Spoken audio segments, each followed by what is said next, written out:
B3, B5 kag B6 kalakip ng iron, selenium, sodium, calcium, magnesium kag phosphorus. Coconut milk also contains good concentration of lauric acid, isa ka medium chain fatty acid nga nag-convert sa monolaurin sa aton lawas. Ang monolaurin isa naman ka compound nga nagaangkon sang antiviral kag antibacterial properties. Kaangay sa pagpati ka ginhimo sa aton nga katigulangan, ilabirigid sang aton mga lola na pamatudaan man sa research nga may maayo nga madulot ang pagnusnos o kon pagmasad sang aton scalp kag buhok sa ulo gamit ang gata sang lubi. Ini bangod nga nagapa-restore sang pagka-dry, brittle kag pagka-damage sang aton buhok kaangay sang split ends. Ang coconut milk ang may ginaangkon nga excellent moisturizing properties nga makadulot sang good nourishing effect. Uy, makabulig man patubo sang buhok ang gata sang lubi pagod sa mga essential nutrients sa pag-angkon sang healthy, shiny hair. Ginpanugyan nga mag-apply sang homemade coconut milk sa aton buhok. I-gentle massage ini sa sulod sang 3 to 5 ka minutos kag padasunan sa pagbutang sang hot towel. Pagkatapos sang 20 minutos, shampoohan ini. Samtang maayuman nga makeup remover kag facial scrub ang coconut milk upod sa olive oil. Hindi lamang nga ginatinluan sini ang aton guya, ginanourishman sini ang aton skin deeply. Apang, importante nga pahanumdum. Rub it gently. Maayuman nga cleanser ang gata sang lubi, bangod may antibacterial properties ini, makabulig sa pagtapna sang pagtubo sang punggod kag acne sa aton guya. The fats in coconut milk do not clog pores, thereby preventing acne. Samtang ang gata sang lubi epektibo man sa paghatag sang alibyo sa sunburns bangod sang ginaangkon nga anti-inflammatory properties sini. Ang coconut milk napamatud-an nga makapaayo man sa mga skin ailments bangod sang excellent moisturizing effect sini sa dry skin conditions kaangay sang eczema, dermatitis kag psoriasis. Ang natural fatty acid sa gata sang lubi ang makabulig sa dry kag irritated skin, kalakip na nga ginakakas sini ang mga harmful bacteria sa aton panit. Ano pa ang ginahulat nyo? Maggamit na sang homemade nga coconut milk for it really works wonders. Ang alom ang normal nga makitaan sa panit sang isa ka tawo. Apang paano bala mabalaan ko ng isa ka alom cancerous? Ang normal nga alom ang nagaduag sang brown, tan o kon black spot sa panit. Posible ini nga flat kung nagabukol kag masami man ini nga bilog o kon oval. Mayara man sa mga alom nga yara na nga daan humalin sang ginbunag ng isa ka tawo, apang kalabanan sa mga ini ang nagatubo sa mga bata.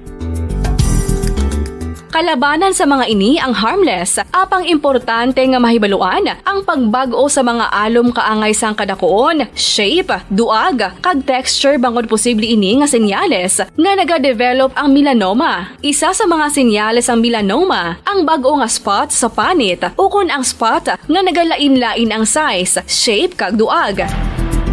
Importante man nga senyales kung ang spot ang mas lain sang sa iban nga alom sa panit. Kung may makitaan nga amo sini nga warning signs, dapat magpasikyar na sa doktor.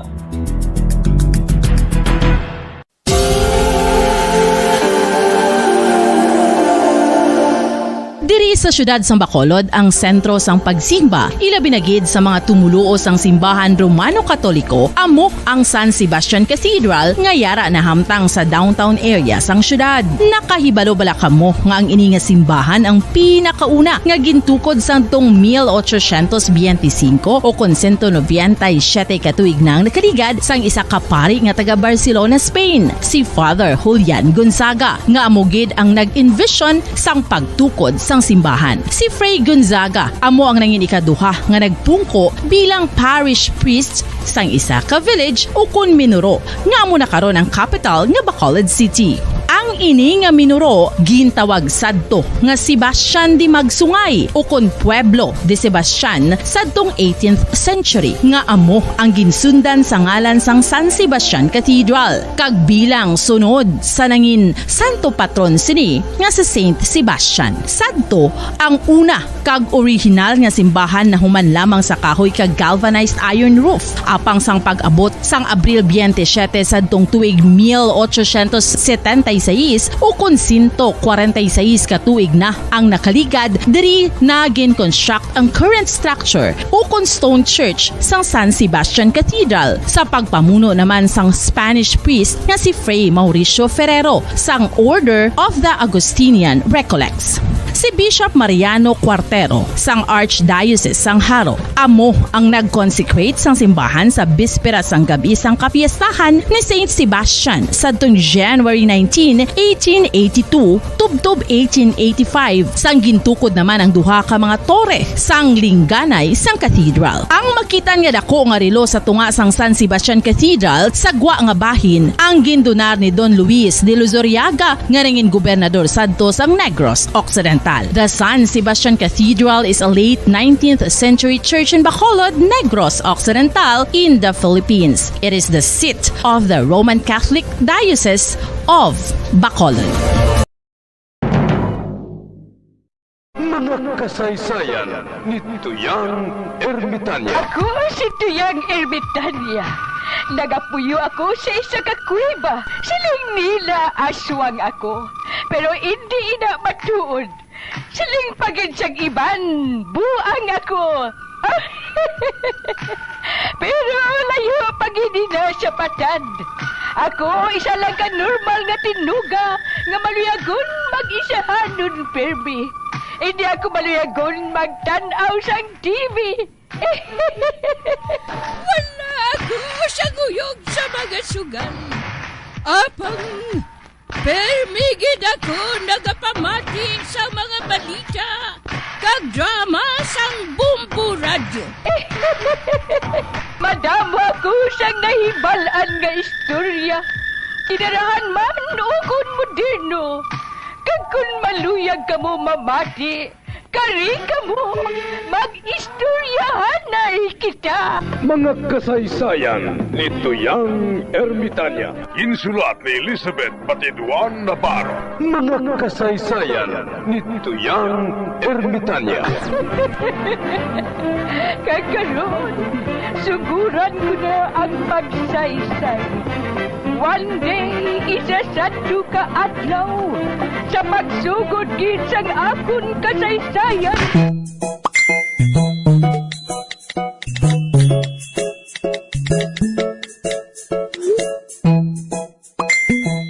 Wala ko yan nagapakighambal sa imo, ha? Kaga, nagapakigambal ako sa imo? Akaron bakulon ta.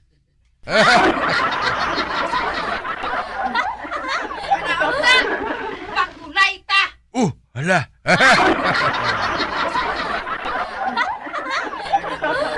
Maaway ta buklan! Kusog sa kusog!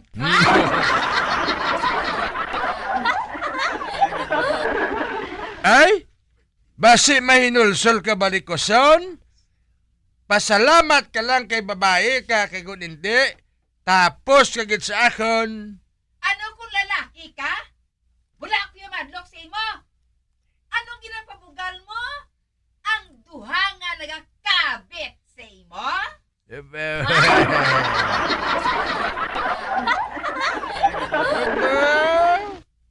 Katikalon sa imo maghambal ba?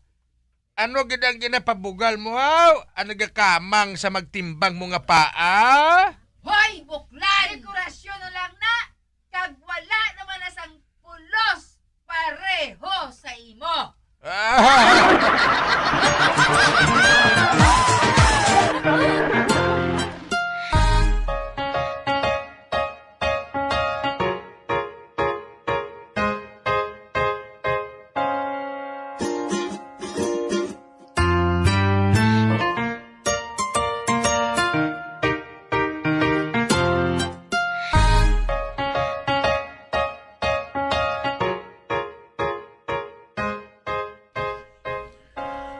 Tunyain ko manamla sa babae, hindi na sapyak, manay, ungan mo. Nga naman, sino nga babae ina?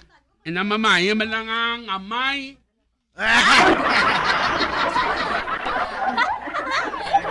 Kung makakor man sinimo, onsisin, o.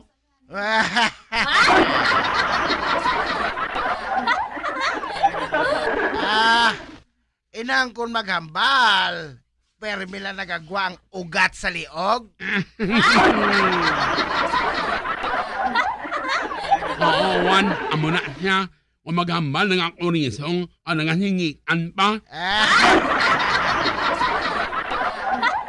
Abiya, kung sinuugad siya, Suplada, brotuna niya, no, tiki. About tiki.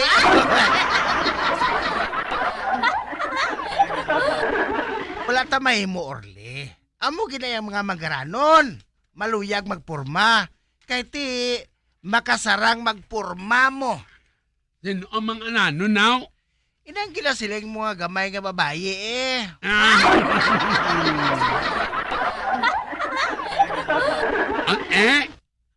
One, matiing natuntuan man Juan, inang amay nga mamayim la, nang musat, hanana na nga ni. Musat.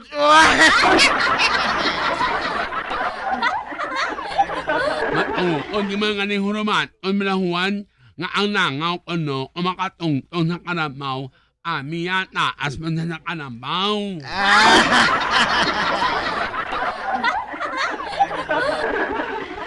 Amo man subong ang mga tao nga may makitid sa kaisipan. Bisan butsat siya lang, siling mo, perti ka manggaranon.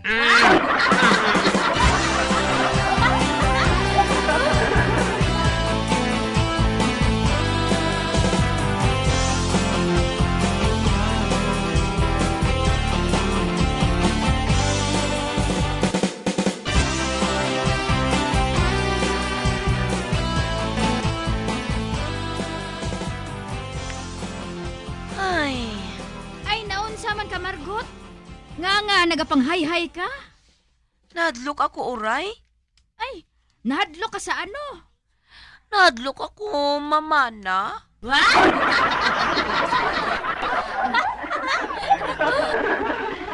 Hindi ba lang damo sang nagapangaluyag sa imo? Oo man. Uti, wala ka sa napilian? Wala, Uray. Ano, abi kayo nagapangaluyag sa akon? Mga tao nga, pulos dalag ko, kag mataas.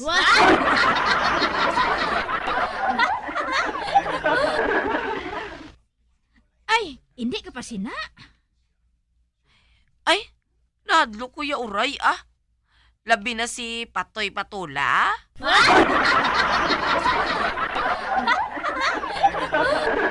Kagang isa pagid nga si Bitoy Kutsiro.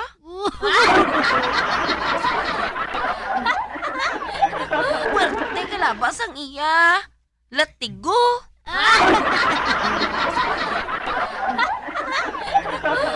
Kag amo man si Kiko. Ipakasal ko nun niya ako sa tanan nga simbahan.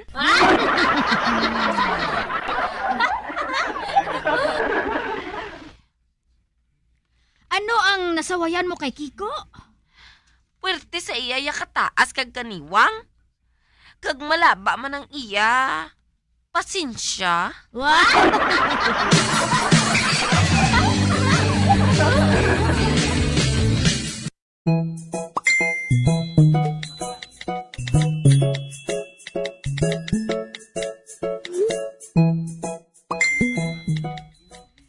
Shirley, hindi ba lang nobyo mo si Gary? Oo, Oray. Naahaw, nahisa ka? Ay sus, hindi lang kay ako ang nakahibalo. Pati pagit ang bilog na baryo.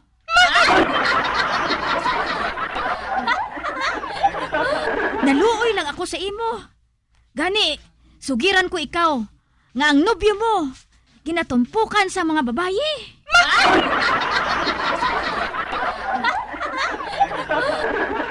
Gani, kinahanglan nga bantayan mo siya. Kay basi magtanga ka sa hangin. Atuod, Oray. Ano ayan ang maayo kung mabuhapon man?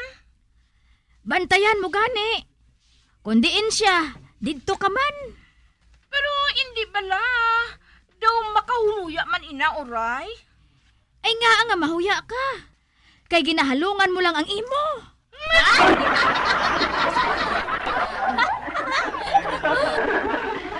Pero, ambot sa imo. Basi kung pabalik niya. May dala na siya nga iban. Di nami, gid.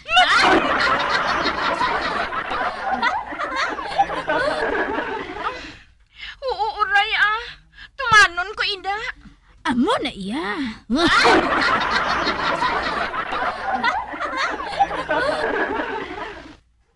Ati, baklin ako sang utan. Kay bilang utang nga loob mo ina sa akon.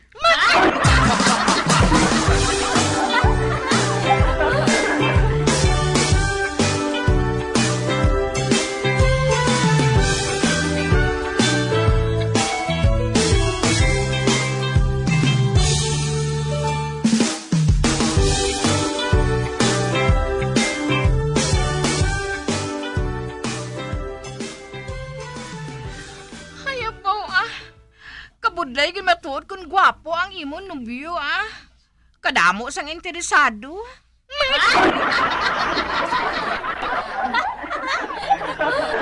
Oh hala. Ato ang animal Ginatuparan matuod siya sa mga babaye. Palapitan ko siya. Hoy! Chacha! Nobyo ko na!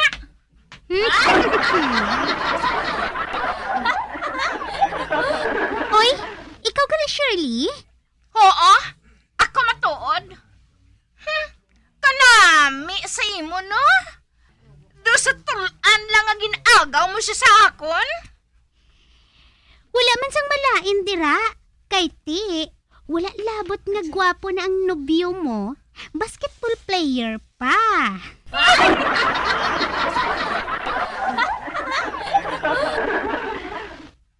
Cha, pwede bala? Maghalin ka na dira? Kaya nga mahalin ako. Nobyo ko ina!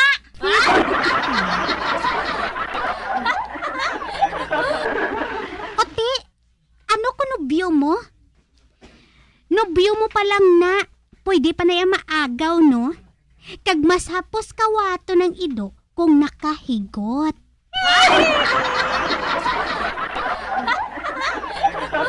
Ay, aba! Gusto mo siguro nga magkadto ka sa ospital nga nagakamang, ay! Ay, ikaw siguro. Basi gusto mo nga mamista ka subong sa langit?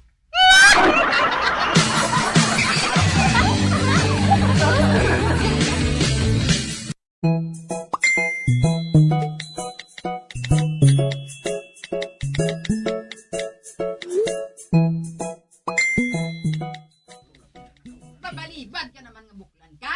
Ngek mo eh. Ano pang ginabulak mo? Panaog na.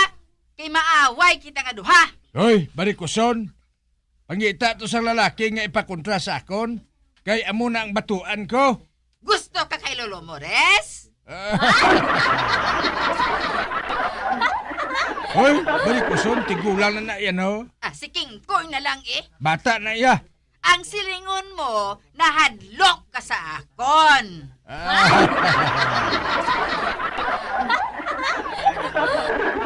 Wala ako nadlok sa imo. Ang nadlokan ko, amo ang barikos mo nga makalaton sa akon. Buklan! Barikoson!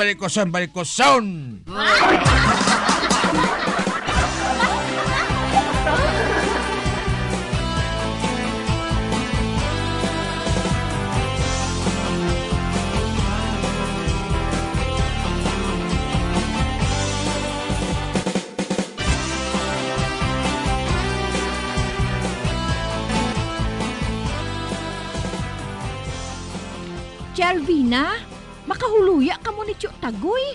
Ay, huling. Basta si Buklan, wala ko mahadlok mag-iskandalo.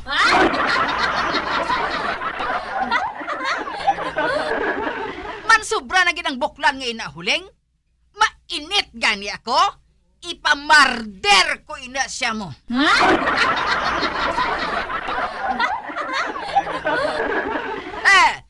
Masapuan ang la siya nga ginalangawan sa wayang.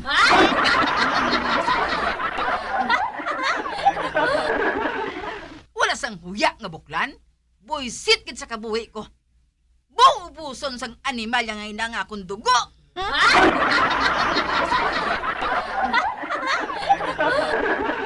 Makasandad tani nga hindi na siya makabangon huling. Makasandad kung tani si Buklan. Agoy, nakasandad ako. Di man. Nakasandad siya huling.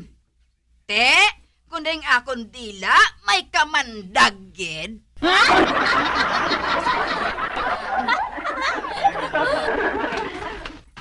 Uy! Ano ining nasandaran ko? Wala! May isa ka gatos ka pisos! Ano kung huling? Isa ko no kagatos ka pisos, Chay.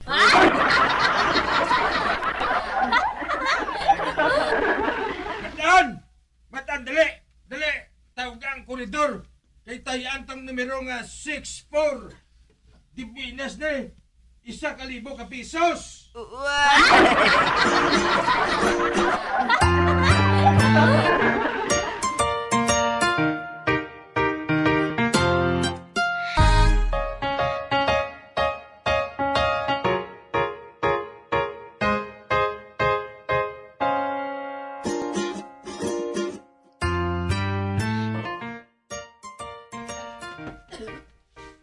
Sukulapo! Chika! Ba? Uy, Danilo, ikaw gali? Oh, ako! Ha? May... Uy! Ikaw nga gintindakan mong bangko, Danilo? Nga daan nga, duwa na lang ang tiil sina. Oh! Akig ako! Uy, nga akig ka Danilo, haw? Nakabatoy ako sang balita nga si Filimon. Ginpabusong niya si Chacha.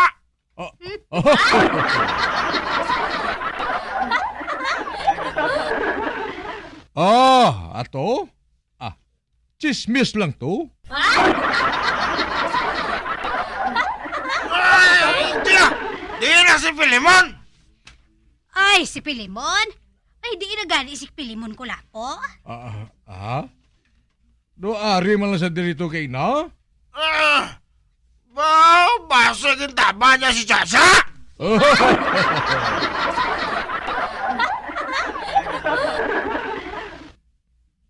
Mainit ko gani karon. Haboyol ko gidinis ang granadang balayo.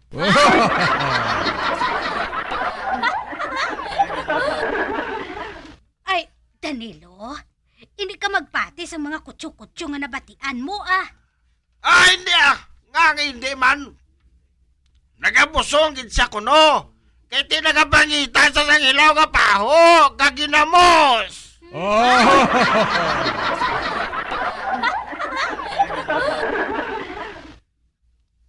Pangitaon ko siya. Kay utdan ko siya. Ikong.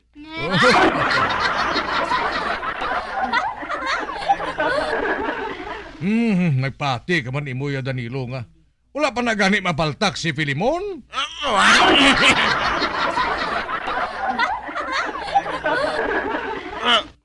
Matuod? Oo, putyong patuya si Filimon.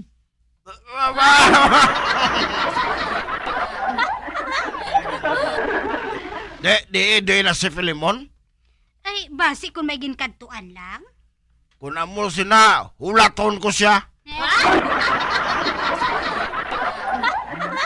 Di lang iya katre. Kaya dito ako mulat siya. Ay, sa supa lang na siya gatulog. Wala kaso. Ay, te, gutok na kamuda karon sa supa? Wala sang kaso. Masampuan na lang kami.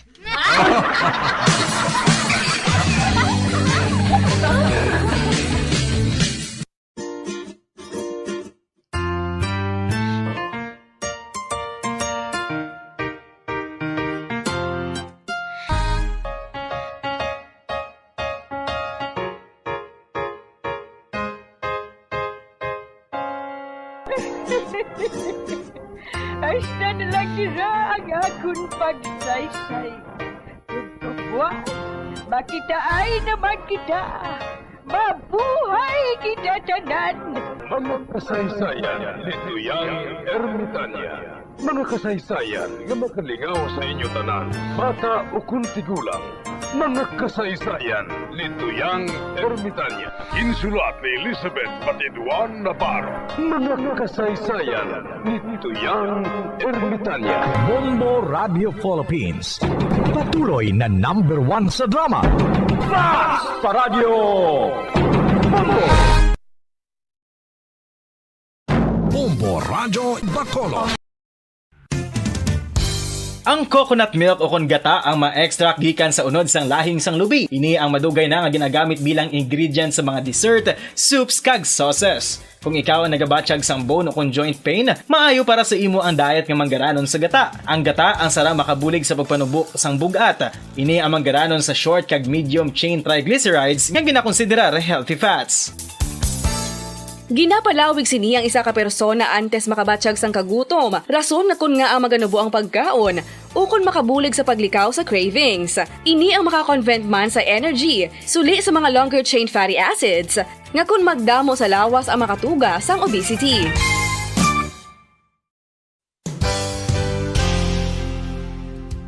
Nakahibalo bala kamo nga ang makitaan nga dako nga konkreto nga simbahan sa sudad sang Silay, probinsya sang Negros Occidental nga San Diego Pro Cathedral ang nahuman pagid lamang sadto sa kawayan, Nipa, Kugon kag Amakan. Mga 246 na katuig ang nakaligan. Tuig 1736 sang gintukod ang parish sang Banwa pa lamang sadto nga Silay kag nagpatukod ini sang pinakauna man nga simbahan nga nahuman lamang sa light materials. Sa pagbulig sang administrasyon sa pungko santo nga Gobernador Silio nga si Alejo Severino kag sang pinakauna nga pari sa lugar nga si Padre Alijo Ignacio de Molinas nga taga Pungsod, Espanya. Ginhingadlan ang simbahan nga San Diego Parish Church sunod sa ngalan santo sa patron sini nga si San Diego de Alcala nga isa ka Franciscan saint.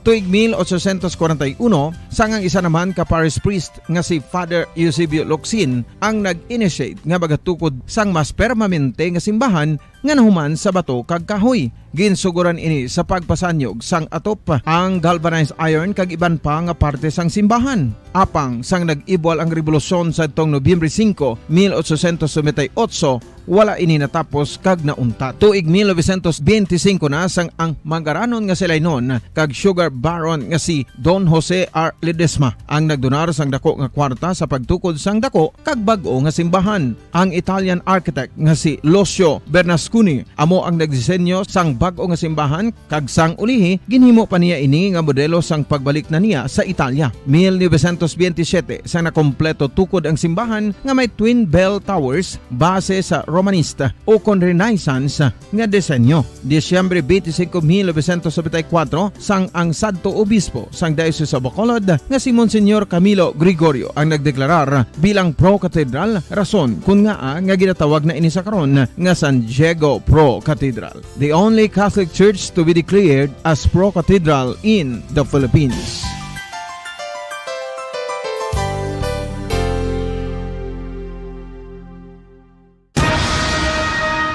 Ang pagpanipilyo ang isa sa mga pinaka-importante nga tikang. Agod mamintinar ang matinlo nga hygiene sa isa ka persona. Apang makapila bala ka beses ini ginahimo sa isa ka adlaw. Suno sa American Dental Association, ginarekomendar ang pagpanipilyo sang makaduha ka beses sa isa ka adlaw. Sunod diri, maayo ang pagpanipilyo sa aga kag sa gabi gamit ang isa ka soft brittled brush. Para sa optimum dental health, ginapahayag sang ADA ang pagpanipilyo sang 2 ka minutos kag siguraduhon nga matinluan gid ang kada ngipon. Importante man nga tinluan ang tunga sang ngipon, isa ka bes kada adlaw. Importante man nga tinluan ang gum line, bangod posible ini nga tiniran sang bakterya. Friendly advice from Bombo Radio Bacolod.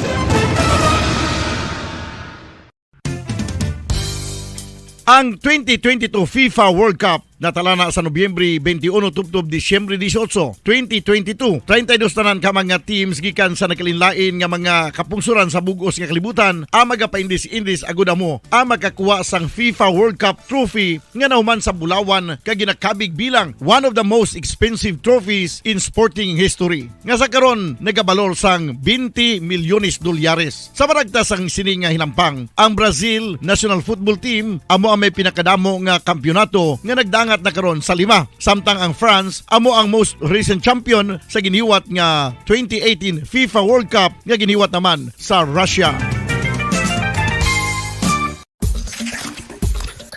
Ang vitamin D mayra sang madamo nga papel sa aton lawas. Essential ini sa pag-angkon sa good health. Ang mayor nga papel sang vitamin D amo ang pagsugo sa mga cell sa aton gut o kuntyan agud mag-absorb sang calcium kag phosphorus. Ang duha ka mga minerals nga importante sa pagpabilin nga makusog kag healthy ang aton nga tulan sa kalawasan. Buot silingon, ang vitamin D nagabuli gini sa pag-absorb kag pagpabilin sang calcium kag phosphorus sa aton lawas. Our heart, muscles and nerves also need calcium to function properly. Sabay naman sang phosphorus, ang main function sini among pagporma kag pagpatubo sang bones and teeth. Kung kulang naman kita sa vitamin D, mangintunaan ini sang pagdevelop sang pila ka seryoso nga mga balatian kaangay sang osteoporosis, cancer, depresyon, muscle weakness kag manginhalinan sang kamatayon kung lala na ang balatian.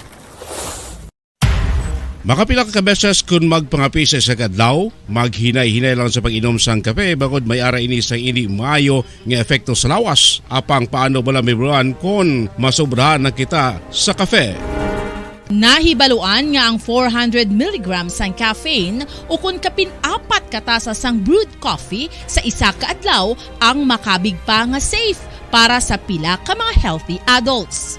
Apang, dapat naman ini nga haganaganon kung makabatyag na sa mga sintomas nga nagapahibalo nga nasubrahan ka na sa kape. Ini ang ginalakipan sang pagsakit sang ulo, hindi makatulog, anxiety, kag masami nga ginanerbiyos, kalakip na ang paglingin sang ulo, pagka-iritable, masami nga pagpangihi, pagpalangurog sang unod, kag pagdasig sang kuba-kuba sang dughan.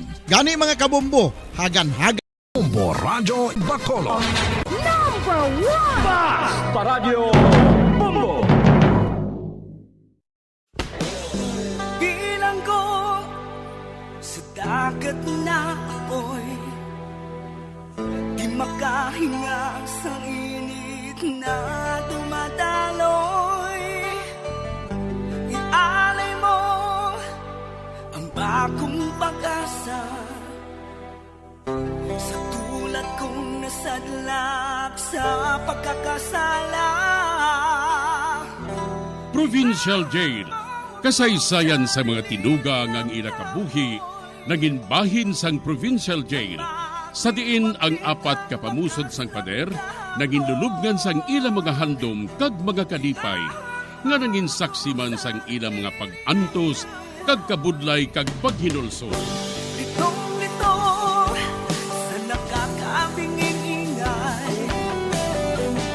Makatawid sa malawak na lakusan.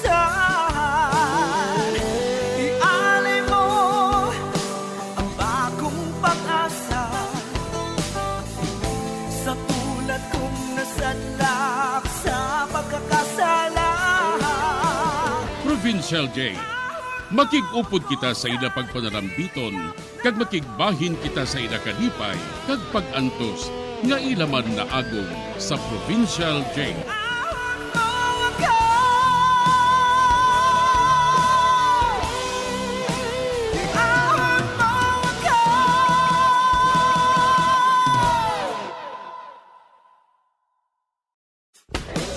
Bilang ko sa dagat na apoy, di makahinga sa init na dumadaloy. Ialay mo ang bagong pag-asa sa tulad kong nasadlak sa pagkakasala. Sa liwat may ngadlaw sa inyong mga palangga namong nga tagparamati, sa karon nga adlaw padayunon naton ang kasugpon sang sulat nga ginatagan naton sang kabuhi diri sa atong panatuntunan, Provincial Jail.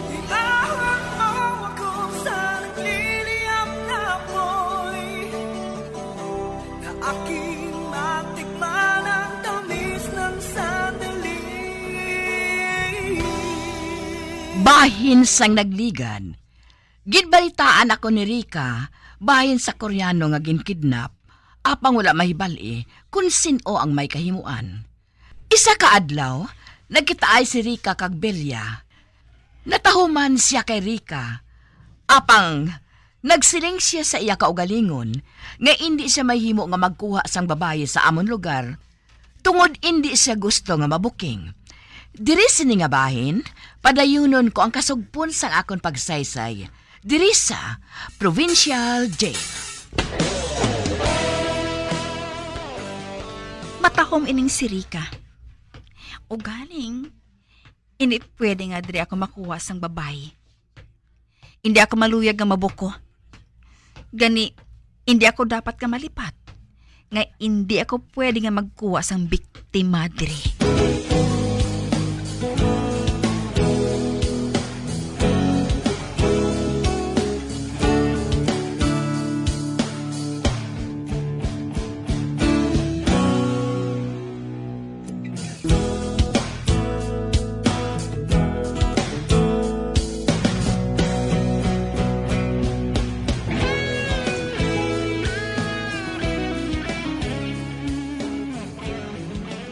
Hi, Belia. Pearly? Ikaw? Yes, ako si Pearly. Ay, kaupod mo bala si Andrew? Ay, nagapaway pa siya sa amon balay. Gani ako lang ang nagpakikita sa imo. Nag-abot na bala ka mo halin sa Thailand? Yeah, nag-abot na kami. Kahapon pa. Ote, kamustang inyo ginkadto didto? Nakatigayon ka mo? You mean, kung natigayon kami nga makapa-transgender? Yes. Ay! Oo, success. Success na success. Si Andro, kanami na tulokon sa iya boobs. Katibsol. Kag kanami nga hugakumon. Amo gani nga wala sa makaupod sa akon. Kay man, ay naghampang pa sila sang iya nga boyfriend. Nagahampang sila? Ano nga hampang? Ispadahanay. Belia, malahalon ining akon pagpakikita sa imo. Nga aman? Ario, may maabot din nga pinutos para sa akon. Batuna lang ako mag-abot. Basta batuna lang, bisan wala ako. Ano nga pinutos, ina? Mga kamisita halin sa abroad, Kung mabato mo na gani, ibutang mo lang sa kwarto dito sa ibabaw. Kay kuwaon ko lang. Ati okay, akong may balo. Ay, hogali. Paano operasyon mo? Nanginlubos ka na ba lang nga babae? Yes, of course. Girl, nagidak ko. Kung makita nila ini, ay wala gisa makasiling nga hindi ako girl.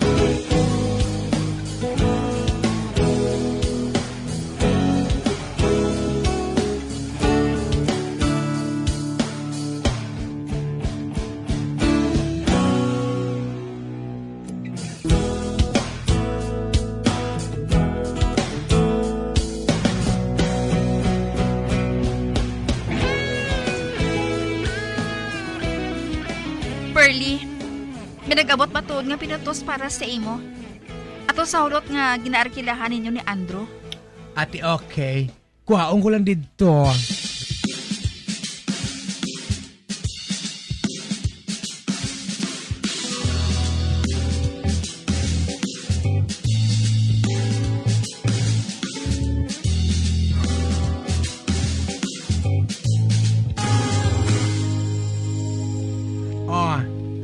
Para ini sa imo, Belia.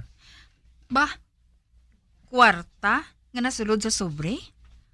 Para sa ano ini? Ay, para sa kwarto nga ginsudla mo sang amon bagahi. Sige na. 20,000 ina.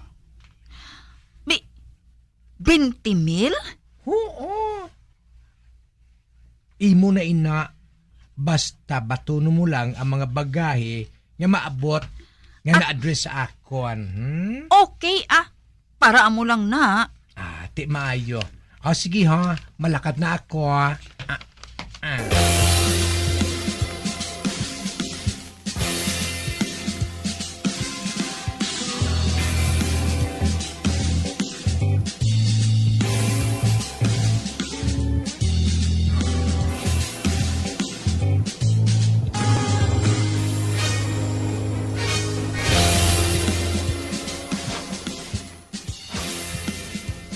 Package para kay Pearly Lubaton. Oo. Ihatag lang sa ako na. Pirmahan mo ana ini oh. Abe. Ballpen paliyog, be. Ari oh. Ay.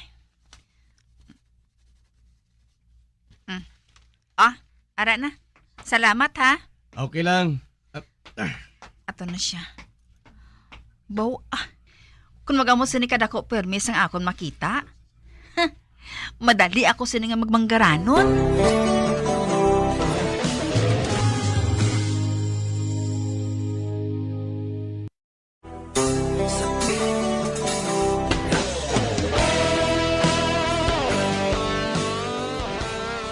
Liwat na transaksyon si Pearly kay Belia, kag ini, batunon lang niya ang package nga para kay Pearly. Kag ang kabaylo sina, dako nga kantidad. Sa pagpadayon ko pagid. Hi, Belia. Uy, Pearly? Baw, kagwapa sa imo subong nga adlaw, Ano nga subong lang? All the time na niya, no? Kagamoy ning rason kung nga akong lover boy, mabuang na sa akon. Ay, gali. Nagaplano kami nga sa weekend, mapapagyo kami. Gani, hoy, kung may mag-abot pagig niya mga package para sa akon, kuwao mo lang nga, i-receive mo lang. Ikaw na lang ang bahala, ha? Oo, Ako nang bahala, Pearly.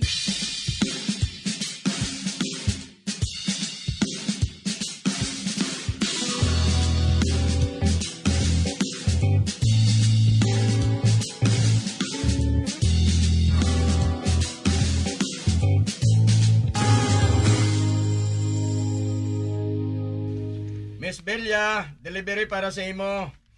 Ara na! Piho, nasa kilala naman ni Pearly naghalin ini. Ari na ako. Pirmahin na lang palihog oh. Abi. Aring ballpen oh. Abi.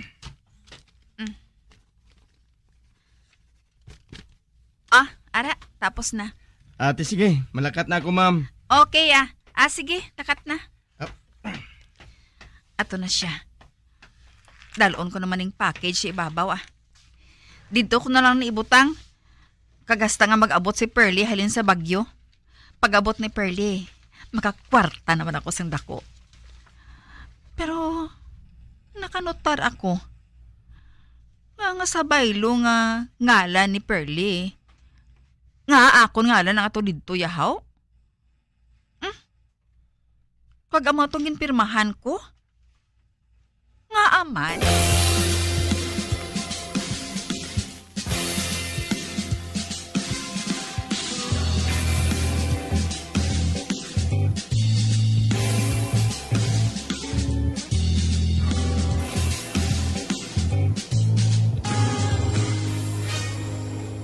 Hi, partner. Pati kamusta na? May package naman ako nga nag-abot?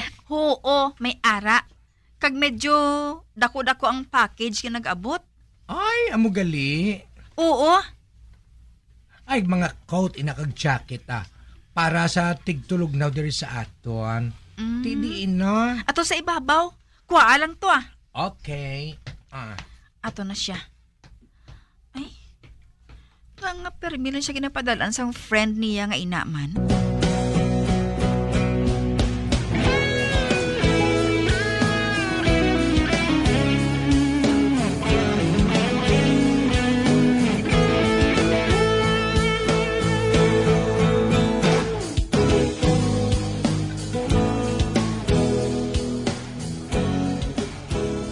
Sige na malakat na ako Mabalik na ako dire kung may package naman ako nga maabot Oo, Pearly Ay, gali.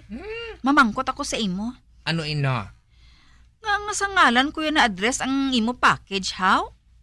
Do pareho, balaya nga akong tag-iya sang package nga ginapadala sa imo. Ginhungod ko na ina. Ginhungod ko na. Parang ako mag-abot gidman. Wala na bala sa madamo pa nga pamangkot. Kundi, batunon mo na lang, kagpirmahan. Tapos na. Amo gali? Yes. Amo ina. Nagapakita lang ina nga nagasalig na ako sa imo. Kung sa bagay. Ang duha ka kwarto dira sa ibabaw, steady lang inasa mo ni Andrea, ha? Kay bayaran na namon ina permi. Kinanglan may mahimo kami nga safe house, Kay balo ka naman, hinali lang may kidnapon kami, Kidnapon? Nagaplano naman kamo nga mang-kidnap? Ote, mga Koreano gyapon ang kidnapon ninyo? Mga sabungero bala nga nagadaog sang dalagko sa bulang. Silang amon dason nga biktimahon. Ano? Oo. Diri namon sila dalon. Gani, hindi ka gin magsambit sina sa bisan kay sino, ha? Kay dako naman sini maganar mo. Oo. Basi, maasikan ko ikaw sang tunga sa milyon. Ha? Matuod? Yes. Nagalahog bala ako? Ati okay, Basta ikaw, Pearly, Basta ikaw,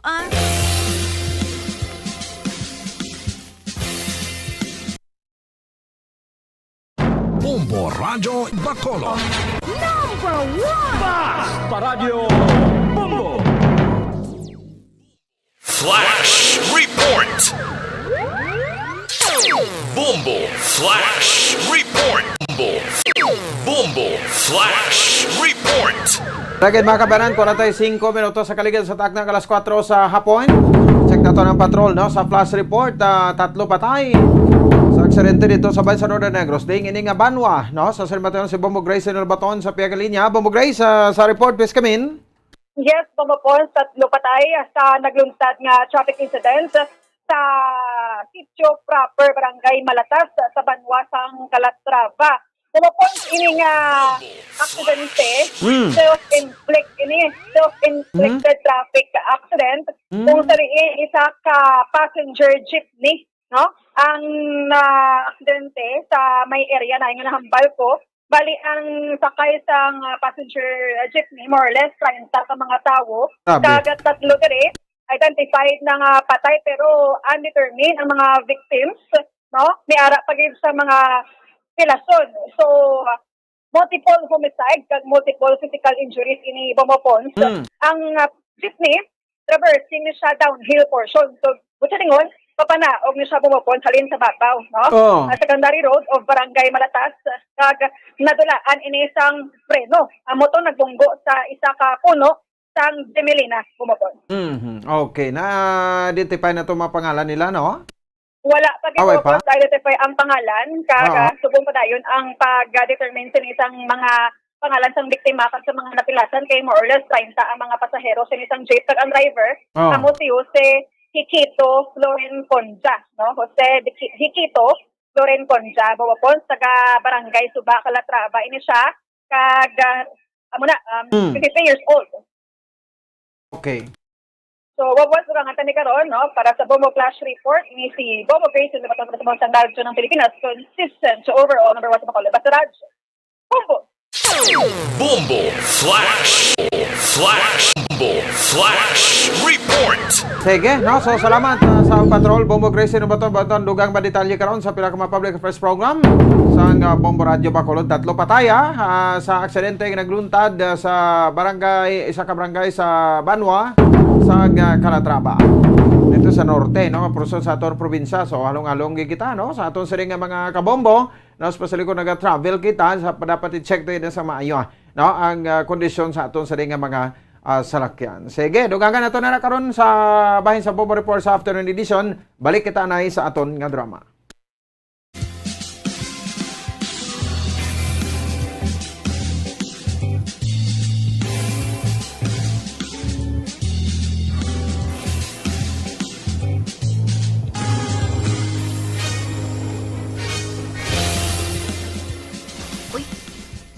Nagdudog ng taxi sa atubang sa akong boarding house. Ato, nanaog si Pearly? Kag si Andrew? May natuwangan sila nga sako? Kung hindi ako magsala, amoy neng sabongero nga madamo daog. Kag din nila gindala sa akong boarding house. Oy, ito si Andro, dali. Kamugat, hinay lang. Bilya, may dala kami. Madiretso na kami sa ibabaw, ha? Ate, sige kamong bahala. Dali na. Hinay.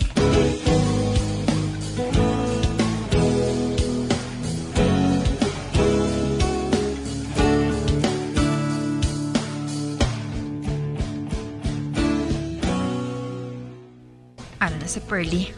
Nagapanaog na siya. Si Androya, nabilin sa ibabaw. Belia, anong oras na ini? Last 10 ang gabi. Ay, temprano pa man gali. Ano atong dala ninyo? Bangkay. Ano? Amoy na ang dala namon. Dako inang daog sa bulangan, no? Ginhold up namon, apang nagbato ang animal. Ganigin buno na lang siya ni Andro. Amo gali? Ote, paano na lang inakaron? Siyempre. Ano pa, ilubong ko na lang na siya sa likod balay. Ano? Nakita ko nga may jutay dira nga bakante sa likod sa boarding house nga ini. Pwede siguro nga dra na lang ilubong ang bangkay, Pero, Pearly, basi ko na nung matabo sa akon kung may kaibalo nga may nalubong dira nga bangkay. Wala sang may makaibalo. Imo ang boarding house nga ini, di ba la? Arkilado mo ini. Kagmay mo ini nga baklon ang lugar nga ini. Ang house and lot nga ini. Wala kuya kwarta? Ay, no problem ang kwarta. Baklon mo ang lugar nga ini kaya hatagan ko ikaw sang kwarta. Ati, oo Oo, Pearly.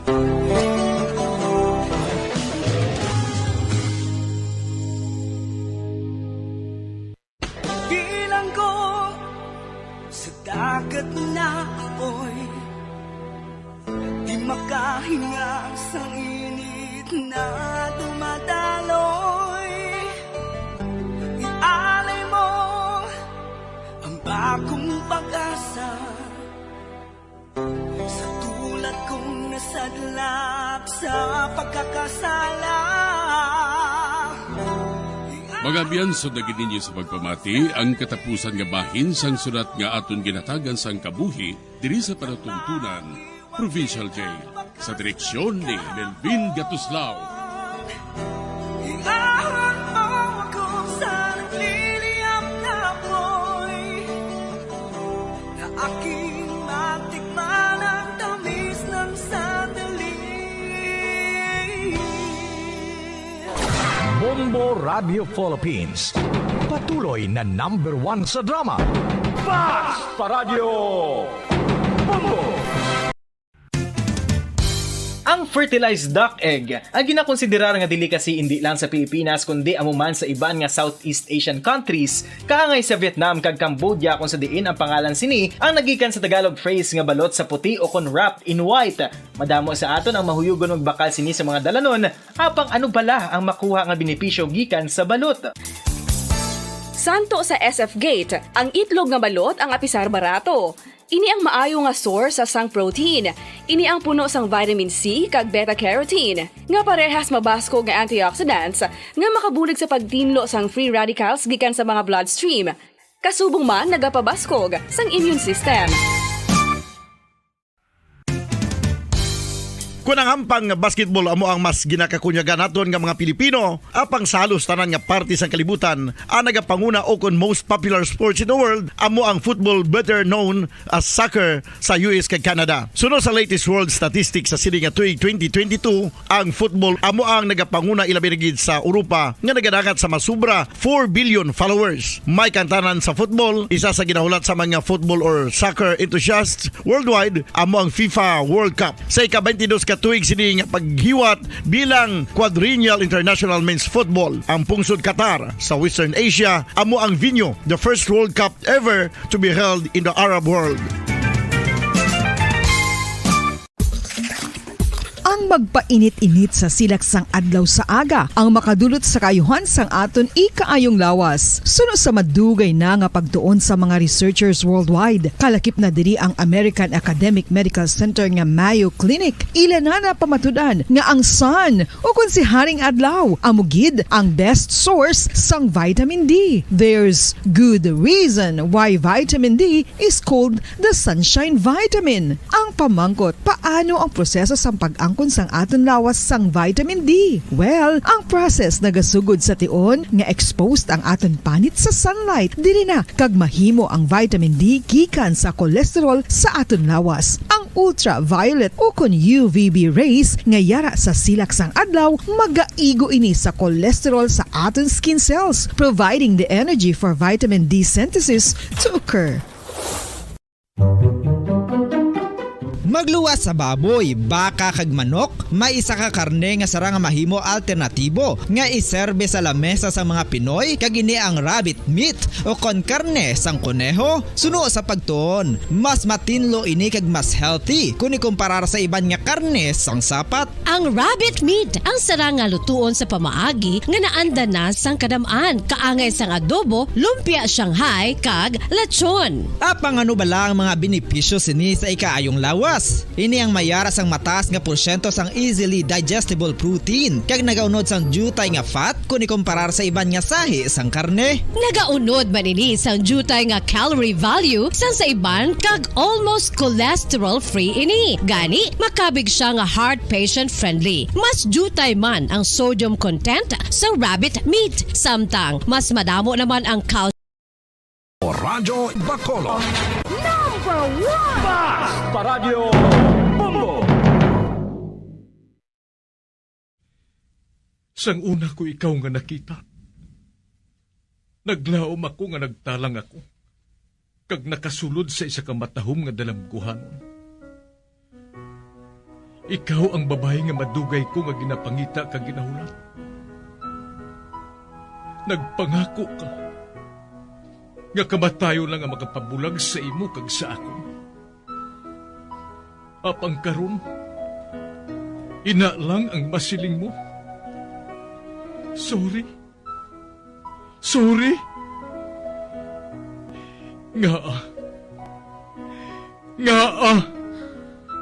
I am so sorry. Okay, just go. Apang hindi na magbalikin.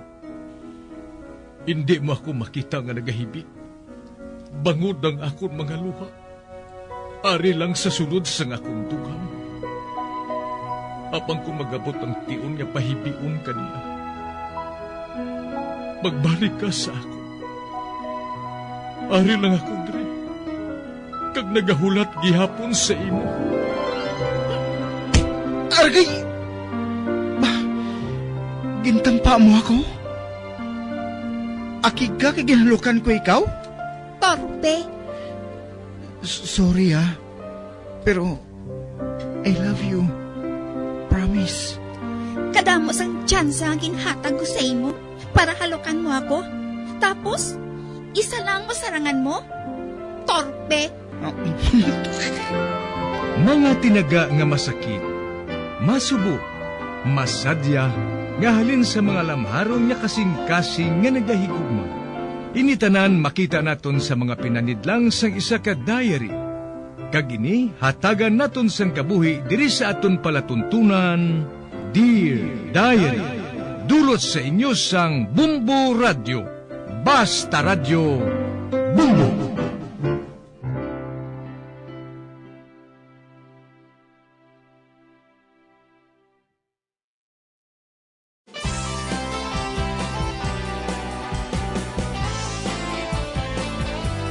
Kag karon sa kasugpon sang sulat nga ginpadala sa aton diri sa palatuntunan, Dear Diary.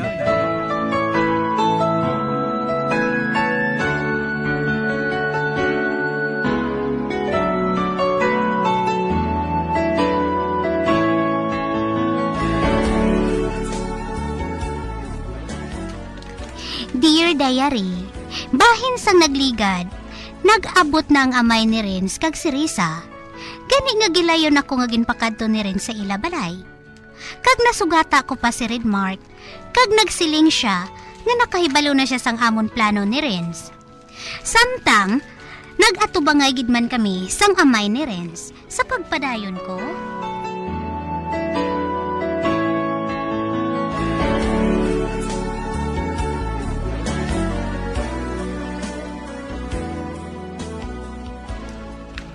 Abyan ka ni Renz? Oo. Din gali si Renz. May dala ko nga dulce para sa iya. Hima kag sambag. Ato siya sa ibabaw. Pero manaog na ato siya. Ginuupdala niya si Risa, ang girlfriend niya. Girlfriend? Oo. Ay, may problema pala?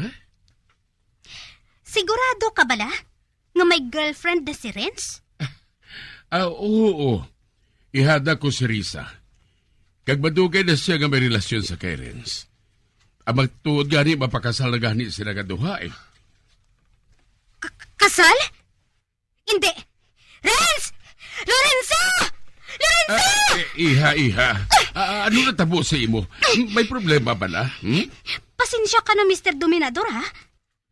Apang kinahanglan nga mahambal ko ang anak mo. Lorenzo! Animal ka? Magpanahog ka dira! Gintonto mo ako! Papa? Ano natabo diri? Siya gali ang girlfriend mo? Aha? Anong siling, Bob? Ang amay mo na mismo ang nagsiling nga may girlfriend ka na? Kaya hindi ka na magbinutig, ha? Sapat ka? Manugtunto ka? Agay! Bern! Anay! Pabayay ako nga makapatag. What is this? Sino siya? Nagpati ako si Morens. Apang nga nga nabuhat mo inisakon? Wala ko ikaw ginatunto, Pearl. Magpabati ko sa akon. Mahal ko ikaw. Mahal. Hindi ako pagaksa! Hindi ako pagaksa, Renz! Hindi ko ikaw pagbuyan. Kung hindi ka magpamati sang ipatag ko sa imo. Hindi na ako mamati sa imo! Hindi na ako magpati sa imo, Ren! Magpati ka sa akon, Pearl. Utang na buot. Ang papa mo na mismo nagambal sa akon. Papa, anong yung siling mo sa iya? Pero... Hindi ko girlfriend si Risa, Papa. Nakaibalo kasi na. Ren? Buya ko! Buya ko!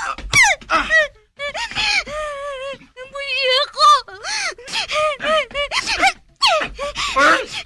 Buya ako. Lagsun mo ako, ha? Dirada ka mo! Pearl! Wala tanay!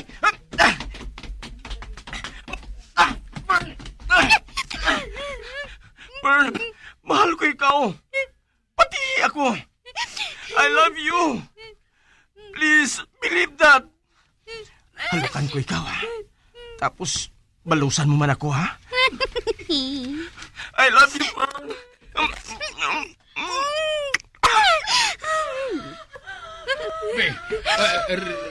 Risa.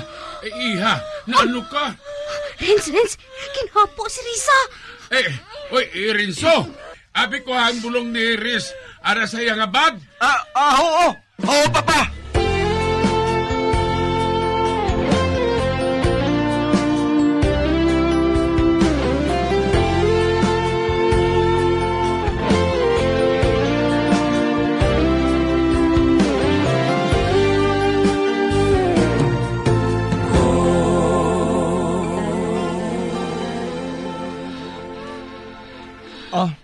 Aring mo inhaler, ho. Sige. Mag-inhale ka na, Risa.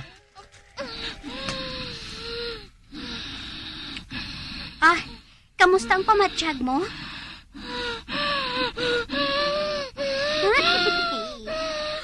Hindi. Ginhapo si Risa liwat. Ginahapo siya kung makita niya ako. Mali na lang ko di Ibasi bala kung madayunan pa siya, haw. Lorenzo, mapauli na ako Pero wala pa kita makatapos ang balanay, ha? Dira na ka mo. Animal nga Lorenzo ay. Nangakinhalukan niya ako sang kamusad tuman. Kag ako naman niya, nagbalos man sang halok niya. Ano abi kinanamian man ako eh. Dosa nalipat ako. Nagapakuno-kuno lang gali kami. Kakambot man gani ko na Samtang ginalukan ako ni Lorenzo. Nagaikis-ikis man ang akon isa katiil sa iya tuhod. Do pareho balasan kabayo nga nagapadyak kon manamitan. O hindi. Amo lang ako sini makabatsyag sang amo sini. Ay! Agoy! Oy! Tanon? Animal ka? Kakagidagalantaw sa ginalaktan mo? Ay, ako pa ang basulon mo. Samtang ikaw yung nagatanga. Ay, gali. Nagdaog si Chabasyon, mapalitson sa kuno. Ano labot ko? Drak, nagani Uy, nagaring yung cellphone ko. Ay, sabton ko ini hello? Ako ini. Oh, ano naman? Magkanto ako kung sa inyo, ha? Hindi ka magalin, ha? Botsi mo.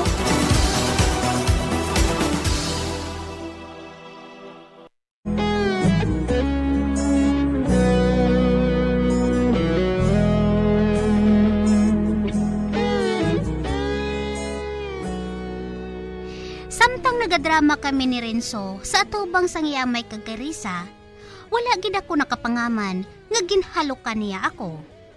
Nagbatsyag ako sang kaakig, apang daw ginkilig man sa pagpadayon ko.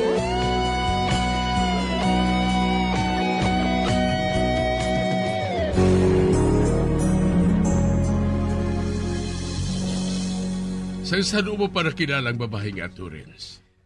Mga 1 bulan pa lang, Papa. 1 bulan pa lang? Sigurado ka ba na sa nabatyagan mo sa iya? Hindi malahalo ng panahon, Papa. Nakaibalo kasi na. Bangod 1 kasimana pa lang kamo nga nagkilalahay ni Mama. Gintaban mo na siya. Apag may problema gihapon kita. Wala ko sa nakita nga problema, Papa. Magluwas lang kung mamato ka sa pagigugma namo ni Pearl. Wala ko pa siya makilala sa lubos, Renz. Gani wala ko sang mahambal kung bala. Bagay siya sa imo o kung hindi. Ay huugali. Nagapaghagad na si Risa nga magpauli. O ano, ikaw? Maupod ka bala o kung mapabilin ka diri? Mapabilin anay ko diri, Papa. Mabakasyon pa ako sa pilakadlaw. Sige. Nakahangop ako. Kung mo sina, kami na lang ni Risa ang may pauli.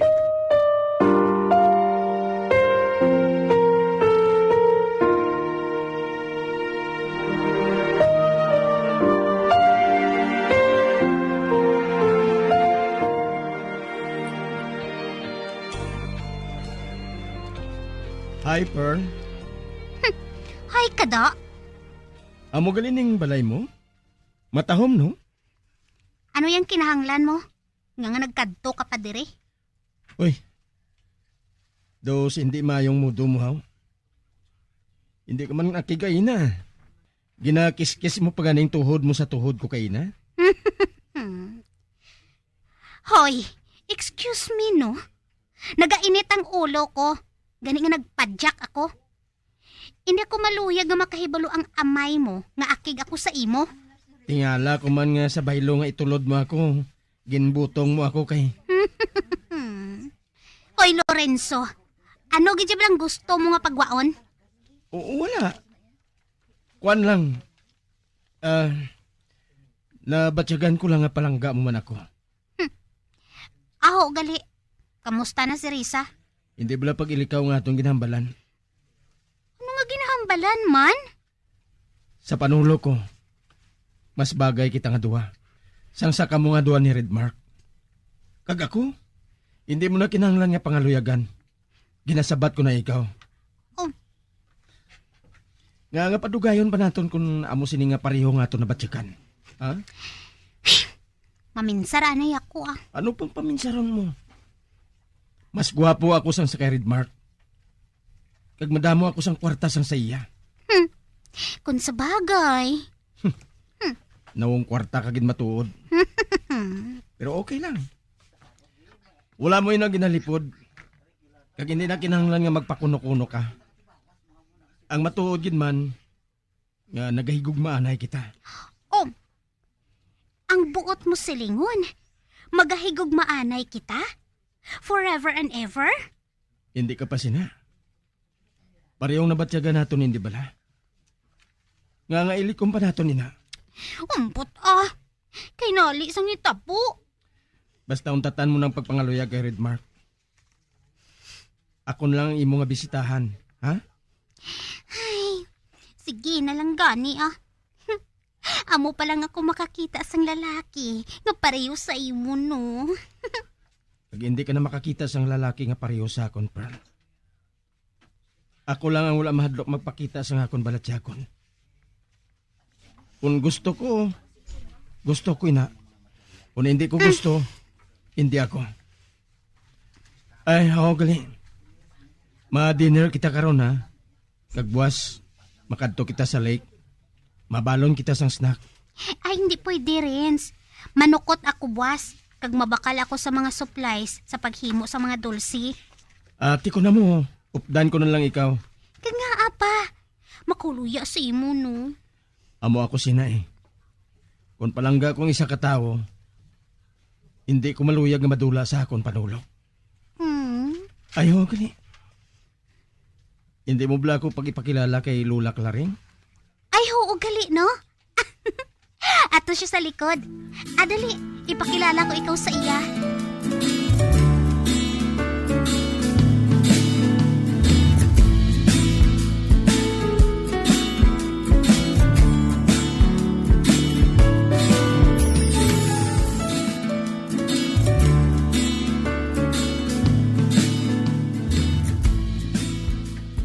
Sino ina siya, Pearl?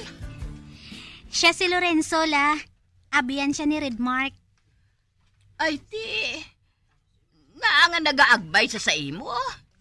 Basi kung hindi inapagpakamaayoho ni Redmark. Mayong adlaw lang si imo Lula Claring. Hindi na makik si Redmark ay man kami na ni Pearl ang nagahigugmanay. Ano? Oo, la. Matuod ang ginasiling ni Renz. Nagahigugmaanay na kami nga duha. Kag hindi na kuya mga luyag kay Redmark, la. Amo gali. Matuod ba lang nga palangga mo ang akon, apo? Matuod na, Lula. Handa ka magpakasal sa iya? Abaw, Lula. All the time.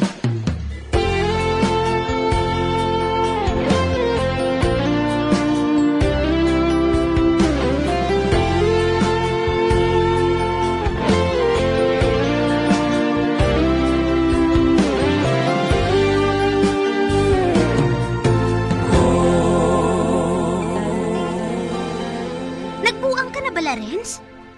Nga naginambit ka sang kasal. Tigin pamangkot niya ako mo. Kung magsiling ako nga hindi, basi kung hamakan niya ako sang luwag. Tani, nagpaligoy-ligoy ka lang. May balaan sang bugos nga banwang nga mapakasal na kita. Ibutang mo ya sa duha-duha. Hindi ka pa sina. Mahigtan mo na ako. Buang kaguro ay. Sang isa kadlaw lang kita nagkilalahay. Kag sang masunod nga adlaw, nagpamasyar kita sa lake. Sang ikatatlo ka adlaw, ginhalukan mo ako. Basi bala kun amunay nang ginasiling isa kasi mana nga paghigugma? Lain ang paghigugma naton sa kada isa, Pearl. Forever, my love.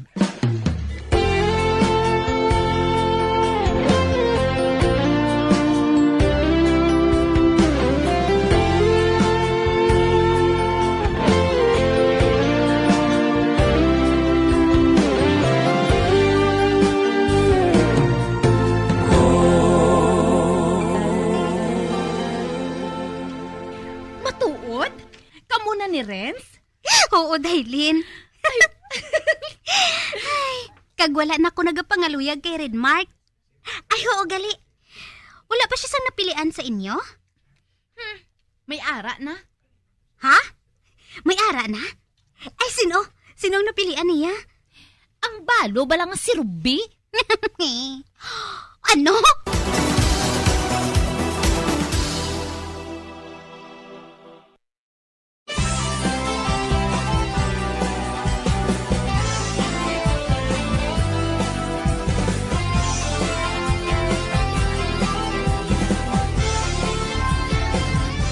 Caribbean sunda sa pagmamati ang kasugpon sang sulat nga ginpadala diri sa aton palatuntunan. Dear Diary, padamo gid nga salamat. Basta Radio Bumbum.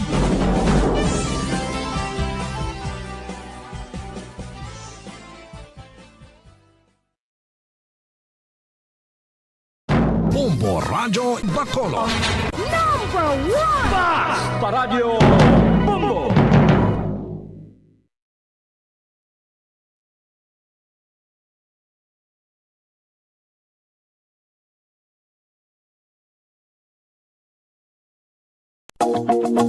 Sa masamikon kita ang nagakaon sa luto nga kapayas, una naton ginapahigad ang liso. Apang nakaibalo bala kamo nga madamo man sang nutrisyon nga makuha sa liso sang kapayas? Medyo mapait kag peppery ang sabor sini. Abang ang liso sang kapayas ang sarang man nga makaon paagi sa pagpamaladiri kag pagpudpud. Ang 100 grams ng dried papaya seeds sa makahatag sang 558 calories of energy.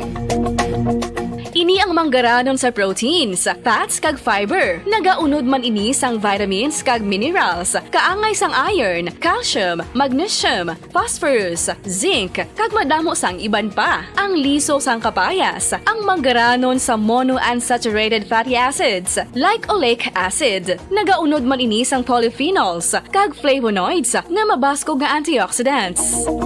Apang ang liso sang kapayas ang delikado para sa mga nagabusong. Sarang man ini nga makaapekto sa fertility sa mga lalaki, makaapekto sa mga lapsag, kag sarang man nga makatuga sang allergic reaction. Inarekomendar ang pagkonsume sang tubtub 1 ka kutsarita sang papaya seeds kada adlaw.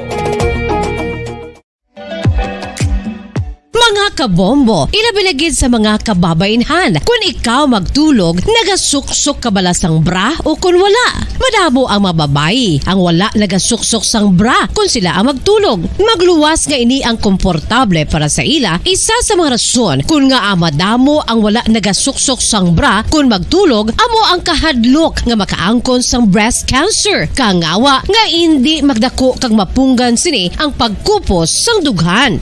Apang suli sa ginapatihan sang kadamaan, wala sang medical evidence nga nagapamatuod nga malain ang pagsuksok sang bra. Depende sa kadakuon sang dughan. Ang pagsuksok sang bra ang makalimit sang breast movement nga makabulig sa pagpamagaan sang breast pain kag nagatuga pa sang mas komportable nga pagtulog.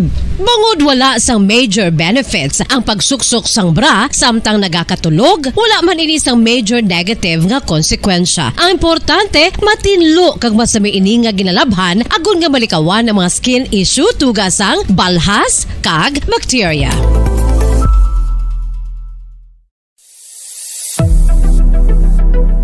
Nakahibalo bala kamo kung nga ginatawag bilang miracle liquid ang gata sang lubi? Well, ini bangod nga madamo sang mahatag nga amazing benefits sa ang coconut milk sa aton nga lawas. Suno sa pagtuon sa mga dermatologist, ilabi na gid sa kay Dr. Rahul Nagar sang Max Healthcare Institute Limited, isa ka hospital chain nga nabase sa New Delhi, India, nga napamatud-ana nga may amazing benefits ang coconut milk sa aton buhok, guya kag panit. Ang gata sang lubi manggaranon sa vitamin C, E, B1, B3, B5 kag B6 kalakip ng iron, selenium, sodium, calcium, magnesium kag phosphorus. Coconut milk also contains good concentration of lauric acid, isa ka medium chain fatty acid nga nag-convert sa monolarin sa aton lawas. Ang monolarin isa naman ka compound nga nagaangkon sang antiviral kag antibacterial properties. Kaangay sa pagpati ka ginhimo sa aton nga katigulangan, ilabirigid sang aton mga lola, napamatudan man sa research nga may maayo nga madulot ang pagnusnos o kon pagmasad sang aton scalp kag buhok sa ulo gamit ang gata sang lubi. Ini bangod nga nagapa-restore sang pagka-dry, brittle kag pagka-damage sang aton buhok kaangay sang split ends. Ang coconut milk ang may ginaangkon nga excellent moisturizing properties nga makadulot sang good nourishing effect. Uy, makabulig man patubo sang buhok ang gata sang lubi pagod sa mga essential nutrients sa pag-angkon sang healthy, shiny hair. Ginpanugyan nga mag-apply sang homemade coconut milk sa aton buhok. I-gentle massage ini sa sulod sang 3-5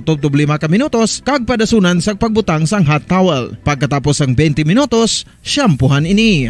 Samtang maayo man nga makeup remover kag facial scrub ang coconut milk upod sa olive oil. Hindi lamang nga ginatinluan sini ang aton guya, ginanourish man sini ang aton skin, deeply. Apang, importante nga pahanumdum. Rub it gently. Maayo man nga cleanser ang gata sang lubi, bangod may antibacterial properties ini, makabulig sa pagtapna sang pagtubo sang punggod kag acne sa aton guya. The fats in coconut milk do not clog pores, thereby preventing acne. Samtang ang gata sang lubi epektibo man sa paghatag sang alibyo sa sunburns bangod sang ginaangkon nga anti-inflammatory properties sini. Ang coconut milk napamatud-an nga makapaayo man sa mga skin ailments bangod sang excellent moisturizing effect sini sa dry skin conditions kaangay sang eczema, dermatitis kag psoriasis. Ang natural fatty acid sa gata sang lubi ang makabulig sa dry kag irritated skin, kalakip na nga ginakakas sini ang mga harmful bacteria sa aton panit. Ano pa ang ginahulat nyo? Maggamit na sang homemade nga coconut milk for it really works wonders. Ang alom ang normal nga makitaan sa panit sang isa ka tawo. Apang paano bala mabalaan ko ng isa ka alom cancerous? Ang normal nga alom ang nagaduag sang brown, tan o kon black spot sa panit. Posible ini nga flat kung nagabukol kag masami man ini nga bilog o kon oval. Mayara man sa mga alom nga yara na nga daan humalin sang ginbunag ng isa ka tawo, apang kalabanan sa mga ini ang nagatubo sa mga bata. Kalabanan sa mga ini ang harmless, apang importante nga mahibaluan ang pagbago sa mga alom kaangay sang kadakuon, shape, duag, kag texture bangod posible ini nga senyales nga nagadevelop ang melanoma. Isa sa mga senyales ang melanoma, ang bag-o nga spot sa panit o kun ang spot nga nagalain-lain ang size, shape, kag duag. Importante man nga senyales kung ang spot ang mas lain sang sa iban nga alom sa panit. Kung may makitaan nga amo sini nga warning signs, dapat magpasikyar na sa doktor.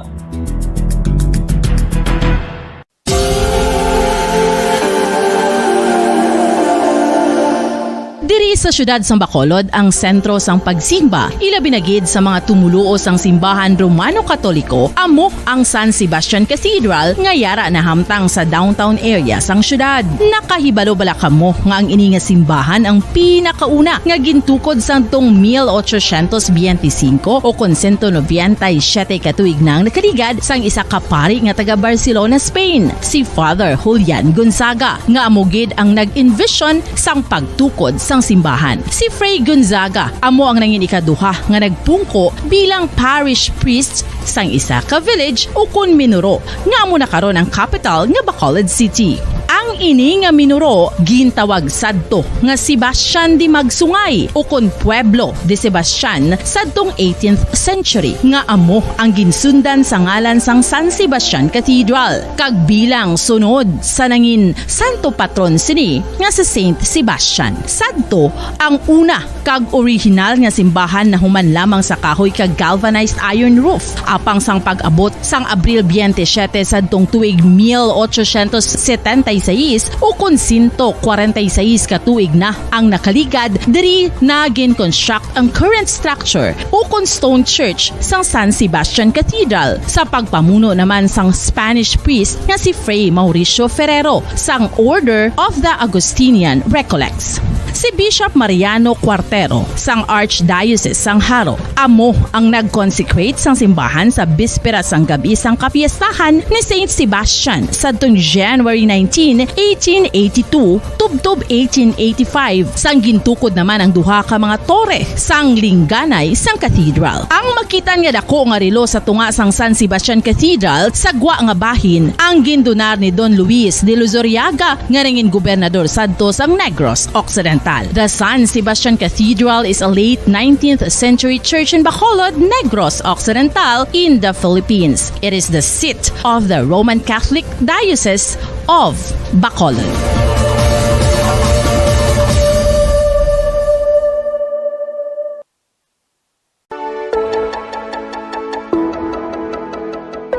Luyag mo bala nga mabuliga ng imuguya nga magmangin mahining ukon makaangkon sang top of the line highlighter nga pwede lamang maangkon na sa sulod sang balay. Huo mga kabombo! No fancy skincare products, no messy do-it-yourself masks, kag ini ang pinaagi lamang sa ice cubes nga madamo naman ang nagahimo sini kag nagahambal nga epektibo ang ini nga beauty regimen kag skincare tip. Suno sa mga dermatologist, makabuligid ang pagnusnos sang ice cube sa aton guya adlaw-adlaw. Ang ice makadulot sang pagpahugot sang aton panit sa guya bangod gina constrict sini ang mga blood vessels diri. Rason nga nagakipot man ang mga pores kag wrinkles sa aton guya. Nagapakupos pa ini sa mga inflammations kaangay sang eye bags kag pagpalangharok sang aton mga mata. Ang pag-rub sang ice cube sa aton guya makahatag sang soothing effect kung may nagatubo nga acne. Kag ang kabugnaw sang ice nagapapanas ang pagpalamula sang panit dulo sang dalalagko nga mga punggod nga nagatubo kalakip na ang sunburns kag rashes. Makabulig man ang pagnusnos ng ice cube sa aton guya sa pag-reduce sa mga aging signs kaangay sang fine lines Bombo Negros Occidental, Surad sa Bacolod, kag Western Visayas, nag-apply ng Bombo News and Views Afternoon Edition karon nga daw sang Biyernes, Nobyembre 11, tuig 2022. Ato sa nga Christmas countdown, may nabiling 44 dias na lang, Pasko na. Kagaron, dito na kita sa ato sa mga headlines, mga manunodlo sa Rizal Elementary School nga nagreklamo batok sa principal nga si Cristina Himora. Nagapasalamat sa desisyon sa Division Office kag sa bulig sang Bombo Radio. Presidente sang Teachers League sa Rizal Elementary School nagalaom nga hindi nila maaguman sa masunod nga principal ang hindi maayo nga pagtrato ni Mrs. Cristina Himora. Presidente sa Bacolod City Public Schools Teachers Federation nagalaom nga magabalik na ang harmonious relationship sa mga manunodlo sa Rizal Elementary School kagatagan sang tsansa si Mrs. Cristina Himora nga magbago. Mga bubon sa Purok Luhod-Luhod, Barangay Mandalagan, ginbutangan na sang chlorine kasunod sang na-record nga unang kaso sang kolera sa nasambit nga lugar. LTFRB Region 6 spokesperson Attorney Salvador Altura aminado nga madugay na nakita nga kinahanglan magbutang sang extension office sa Bacolod. Kagkaroon mga kabombolito na kita sa detalye, kami ang inyong mga tagbalita. Bombo Glory Fatal Shario. Kagakaroon si Bombo Pon, si Espino, tuman ang pagpasalamat sa mga manudlo sa Rizal Elementary School nga nahatag na sang tikang ang ilang reklamo batok sa principal nga si Mrs. Cristina Himora. Ining kasunod sa pahayag ni OIC Schools Division Superintendent Rinaldo Gico nga balasahon na ang mga principal sa public elementary schools nga nagatinar na sa 2-3 katuig sa pwesto. Kalakip na si Himora, isa ka bulan matapos nga nagreklamo diri sa Bombo Radio. Ang 30 ka manudlo nga sila ang ginpakawian sang principal sa madamo nga tawo. Sa interview sa Bombo Radio kay Mrs. Evelyn Manangkil, tuman ang ila kalipay nga sukat sa isa ka bulan. Sang Nobyembre 10 kon kahapon, mayara na sang tikang division office ang sa complaint. Tuman ang pagpasalamat ni Manangkil sa Bombo Radio sa pagpamati sa ilang mareklamo nga naktuhan sa division office. Sang wala pa ang mainin nagreklamo sa Bombo Radio, nagpromisa na si Gico sa ilang himuon niya ang tanan. Kani nag-expect sila nagikan sa Schools Division Superintendent. Aminado si Manangkil nga hindi madali ang paghimo sa desisyon. Ang diri apag sa karon nag-grant na ang ilang prayers nga sa iluhon si Himora kag nagpangibabaw ang kamaturan. Sunod kay Manangkil, naghugyaw gid sila sa nabatian ang pahayag ni Gico kagabi sa Bombo Radio. 30 ka mga manunodlo ang nagperma sa petition letter apang aminado ini nga may dugang pakuntani nga magperma apang wala na nagdugang sa lista. Matapos nga nagreklamo sanday Manangkil, diri sa Bombo Radio nagfile ang maestra sa 2 ka bulan nga leave tubtob sa Disyembre 30 agud na makalikaw sa dugang nga gamo bagod amo ini ang advice ang iya pamilya kag makalikaw man sa pagdalahig sang iya nga pamilya. Bumbuan sa Bombo Radio sa dako nga bulig sa amon nga bisan tuod nga hindi gisyado kadasig pero napadasig ang resulta sang amon nga ginapangayo nga maaus si Ma'am Himora. Kag thank you very much Bombo Radio. Kay wala gid kami nagsala nga nagkadto kami sa inyo. Kag subong ari kami happy gid kami nga nakabati kami kahapon sang amo na to nga desisyon ni Sir Chico. Ang kabay sa pagpahayag ni Mrs. Evelyn Manangkil, ang manunudlo sa Rizal Elementary School. Kontento ang isa sa mga manunodlo sa Rizal Elementary School nga nagreklamo batok sa principal nga si Mrs. Cristina Himora nga nagdesisyon ng DepEd Division ng Bacolod City nga i-reshuffle ang mga principal. Kalakip na si Himora agad nga ini ang masaylo sa lain nga eskwelahan. Sa interview kay Chona Cabrera, ganado na ini nga magkadto sa eskwelahan, hindi kaangay sadto nga mabugat ang iya balatsyagon. Sa karon sa iya nagabugtaw na ini nga ganado magtudlo sa mga estudyante kag malipayon na nga maka-interact sa ila. So kay Cabrera nalipay ini sa desisyon sang Division Office. Aminado ini nga hindi niya malipatan ang pagpakahawya sa iya ni Hemora apang naka-move on na ini kag mahimo sang iya nga best bilang isa ka manunodlo. Nagalaaw naman si Cabrera nga hindi na niya maeksperiensyahan sa basunod nga principal ang traumatic nga ginhimo ni Hemora kundi makaangkon sila sang principal nga nagapati sa magtimbang nga bahin sa tion nga may problema sa baylo nga magsunod sa iya lamang nga luyag. Sa subong do nagakadto na ko sa eskwelahan nga ganado. Unlike before makadto ka lang sa eskwelahan nga do bugat sa dughan kay tungod syempre dugatihin ka doon hindi ko nang batyagan mo. Unlike subong nga makakadto ka sa eskwelahan nga do wala na nang do ka mag-ana do mabalik ka ba lang nga pag nang inablang gabugta ka kung aga makadto ko sa eskwelahan. Hindi kay tungod napilitan ko sa obra kundi tungod gusto ko makita sa estudyante ko. Si Chona Cabrera ang manunodlo sa Rizal Elementary School. Nakakalaom ang presidente sang Teachers League sa Rizal Elementary School nga hindi nila maaguman sa masunod nga principal ang pagtrato nga ginhimo ni Mrs. Cristina Hemora nga natalan ana nga isailo sa lain nga eskwelahan kasunod sa reklamo sa mga manudlo nga mahilig ini magpakauya sa manudlo nga may kapaltahan. Sa interview sang Bombo Radio kay Jonah Marie Lingel, hindi matungkad ang ilang nga pagsalamat nga nimo ana sang tikang ilang hingyo ka gapangamuyo nga masaylo sang Division Office Hemora. Nagalaw ini nga maguman nila sa masunod nga administrasyon ang fairness. Kung may problema sa isa ka manudlo sa nokalyal, kung tani patawag ini kay istoryahon sa pribado nga hindi na maglusot sa iban, bagod amo ini ang nagakaangay ngimuon sa isa ka principal. Aminado ini nga may mga tinion nga may kapaltahan ang manudlo apang willing naman sila nga magakambyo para sa kayuhan. Nagalaw man sila nga mabalik na ang maayo nga pagtamdanay sa mga manudlo sang Rizal Elementary School nga amo ang nagpangibabaw halin sadto si Lial ang 23 na katuig sa serbisyo gani siyang nakibot sa pagtrato sa ilang ni Hemora kag wala nagdalom nga ang problema kaangay sa ilang reklamo kay Hemora. Sa karon si Gina Ong, officer in charge sa Rizal Elementary School kag wala pa nakabaton sa impormasyon ang mga manudlo kung sino ang masunod nga principal sa Rizal Elementary School. Kabay pa nga sa masunod nga administrasyon sang Rizal Elementary School amon maaguman ang fairness kag kabay pa nga kung may problema gid man sa isa ka maestra sa isa ka teacher ipatawag lang kag iistoryahon.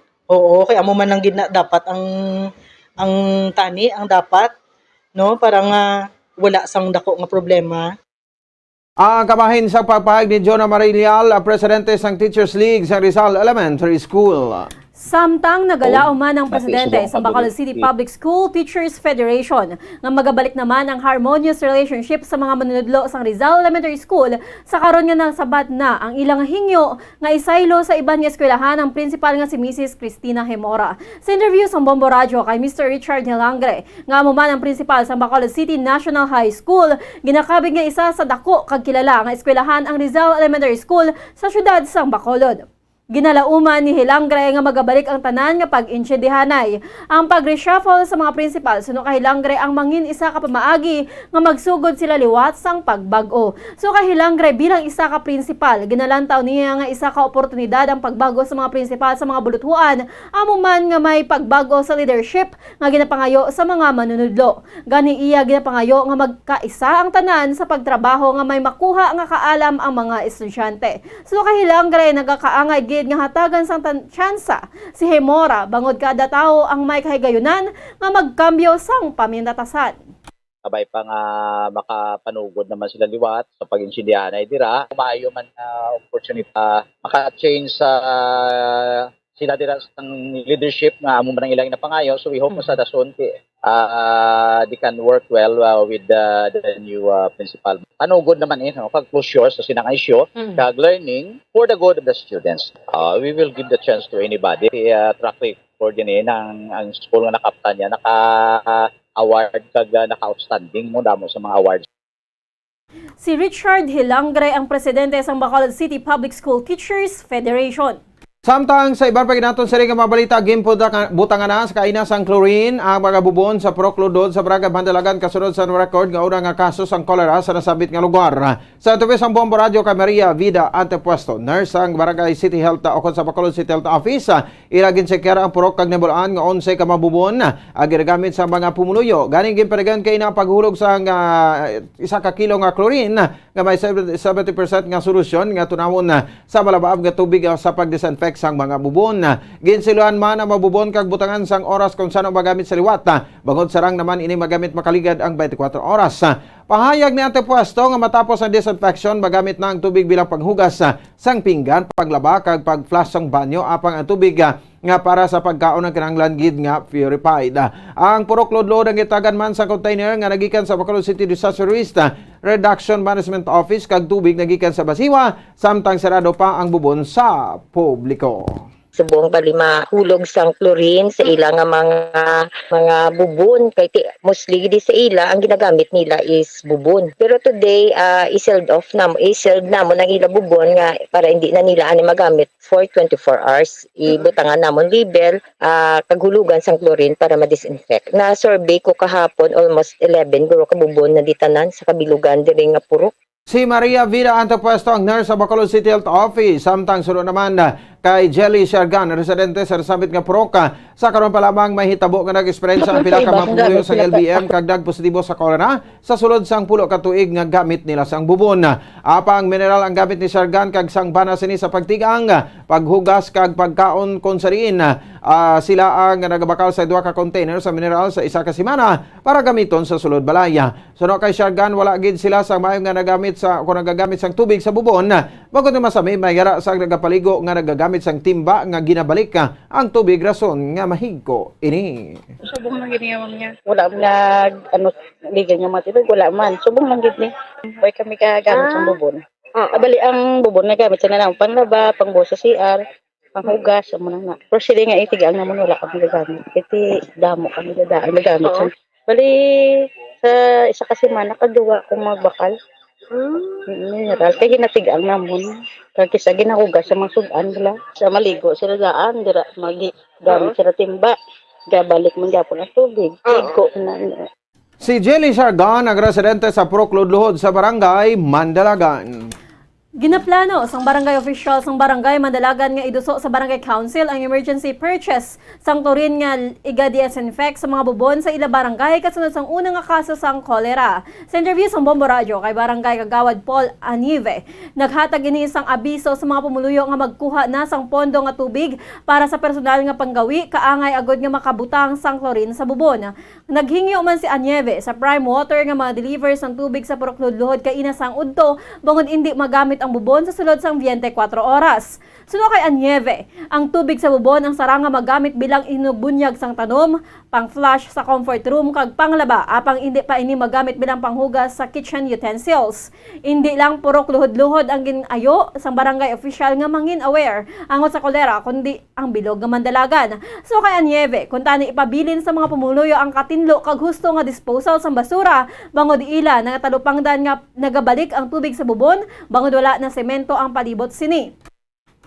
Prioridad man sang barangay nga masemento ang palibot sang bubon kag matakluban. So sa barangay Kagawad, 17 ang kabugusan nga bubon sa purok Luhod nga butangan nila sang chlorine kag ginbisitahan man ang purok Abkasa kung sa diin na report nga may mga pumuluyo man nga mga nagadayeriya. Aminado sa Anieve nga maiwat ang supply sang commercial chlorine nga 75% ang solusyon apang nakakita man ini sang mabaklan. Sa Lunes, magasapol ang barangay council kag igaduso ni Anieve ang pagbakal sang tingob nga chlorine agod nga mabutangan ng iban pa nga bubon, hindi lamang sa purok luhod-luhod.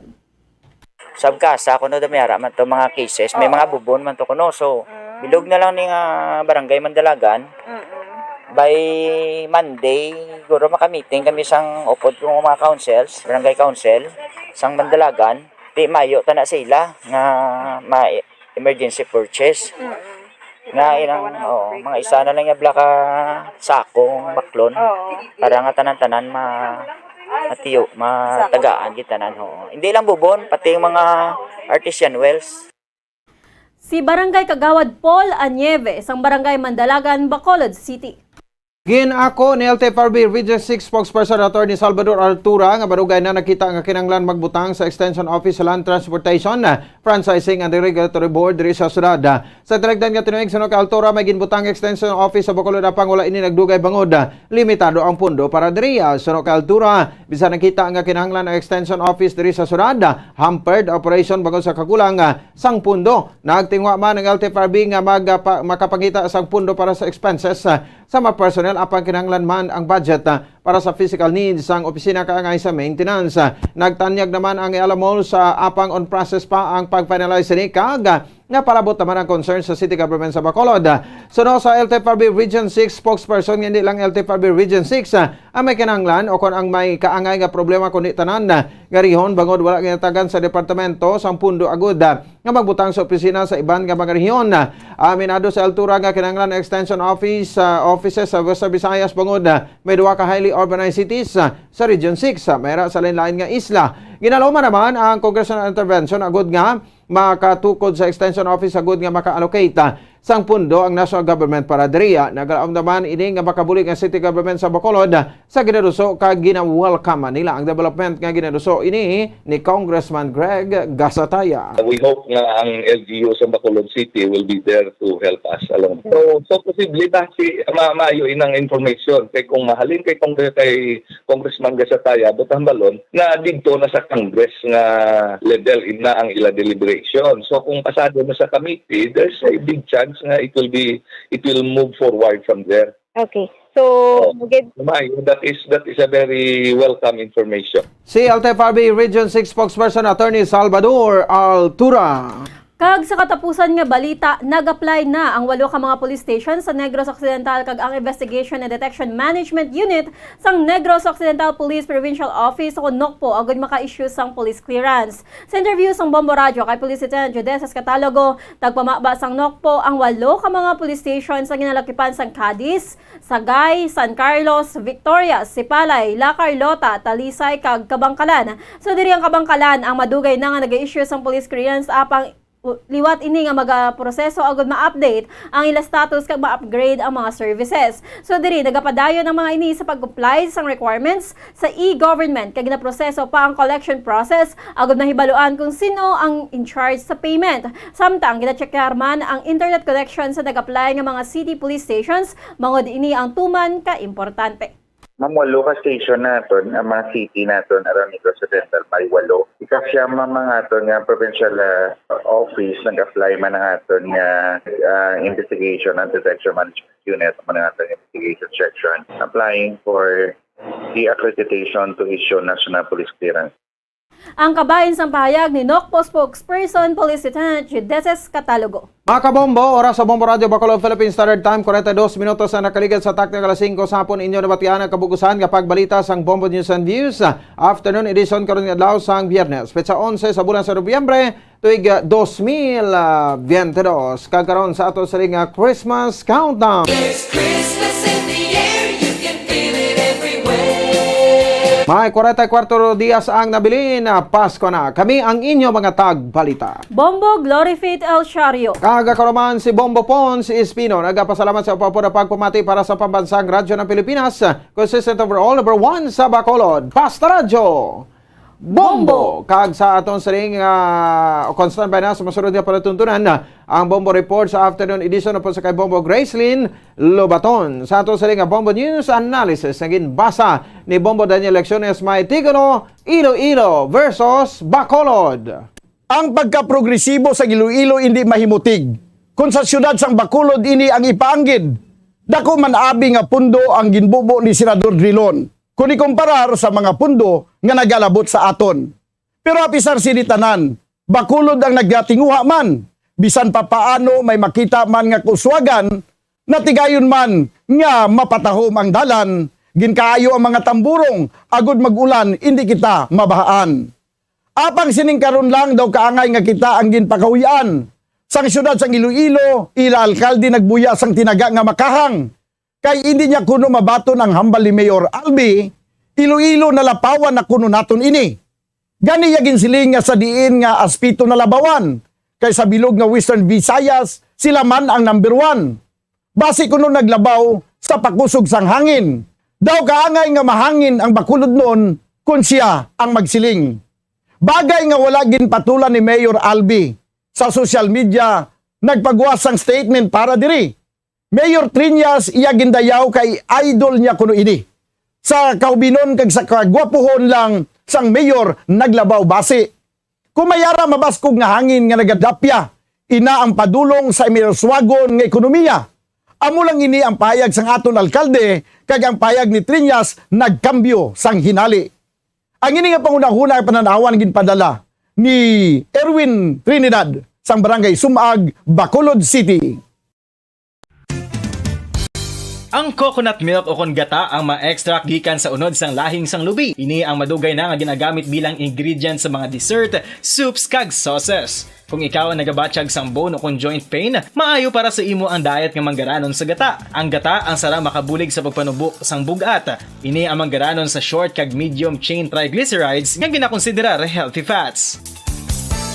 Ginapalawig sini ang isa ka persona antes makabatsyag sang kagutom. Rason na kun nga ang maganubo ang pagkaon o kun makabulig sa paglikaw sa cravings.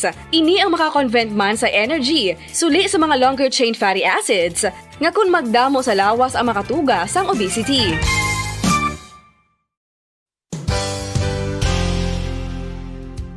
Nakahibalo-bala kamo nga ang makitaan nga dako nga konkreto nga simbahan sa sudad sang Sinay, probinsya sang Negros Occidental nga San Diego Pro Cathedral ang nahuman pagid lamang sadto sa Kawayan, Nipa, Kugon kag Amakan. Mga 246 na katuig ang nakaligan. Tuig 1736 sang gintukod ang parish sang Banwa pa lamang sadto nga silay kag nagpatukod ini sang pinakauna man nga simbahan nga nahuman lamang sa light materials. Sa pagbulig sang administrasyon sa Pungko Santo nga Gobernador Silio nga si Alejo Severino kag sang pinakauna nga pari sa lugar nga si Padre Alijo Ignacio D. Molinas nga taga Pungsod, Espanya. Ginhingadlan ang simbahan nga San Diego Parish Church sunod sa ngalan santo sa patron sini nga si San Diego de Alcala nga isa ka Franciscan saint.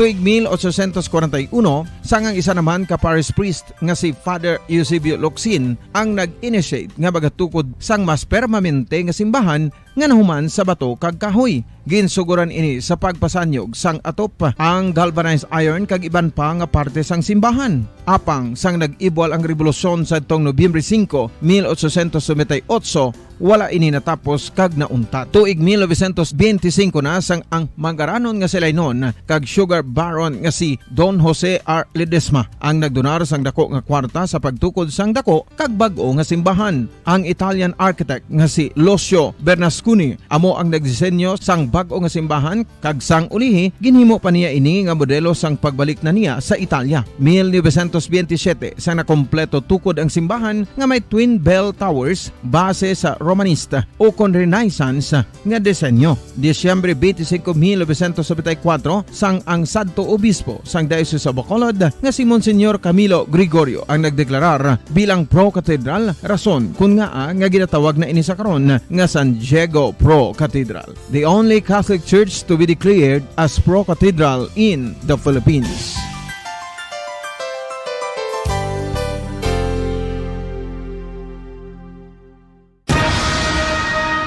Ang pagpanipilyo ang isa sa mga pinaka-importante nga tikang. Agod mamintinar ang matinlo nga hygiene sa isa ka persona. Apang makapilabala ka beses ini ginahimo sa isa ka adlaw. Suno sa American Dental Association, ginarekomendar ang pagpanipilyo sang makaduha ka beses sa isa ka adlaw. Sunod diri, maayo ang pagpanipilyo sa aga kag sa gabi gamit ang isa ka soft brittled brush. Para sa optimum dental health, ginapahayag sang ADA ang pagpanipilyo sang 2 ka minutos kag siguraduhon nga matinluan gid ang kada ngipon. Importante man nga tinluan ang tunga sang ngipon, isa ka bes kada adlaw. Importante man nga tinluan ang gum line, bangod posible ini nga tiniran sang bakterya. Friendly advice from Bombo Radio Bacolod.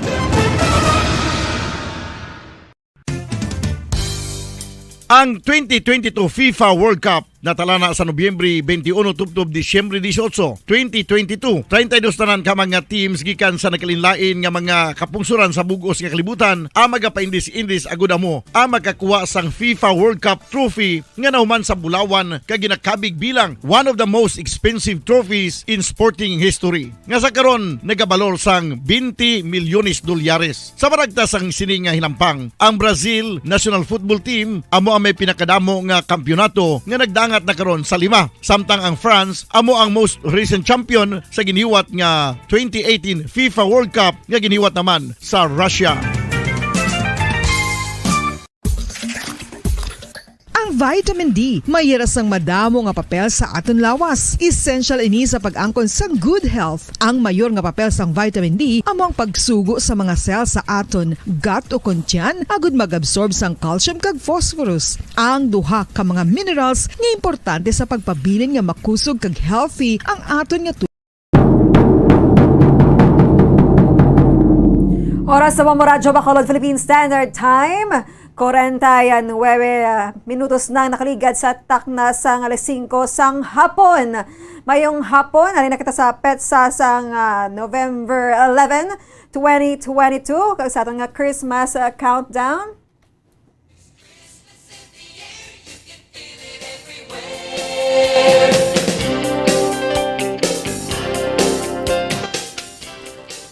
"44 dias na lang mga kabombo kaga Pasko na.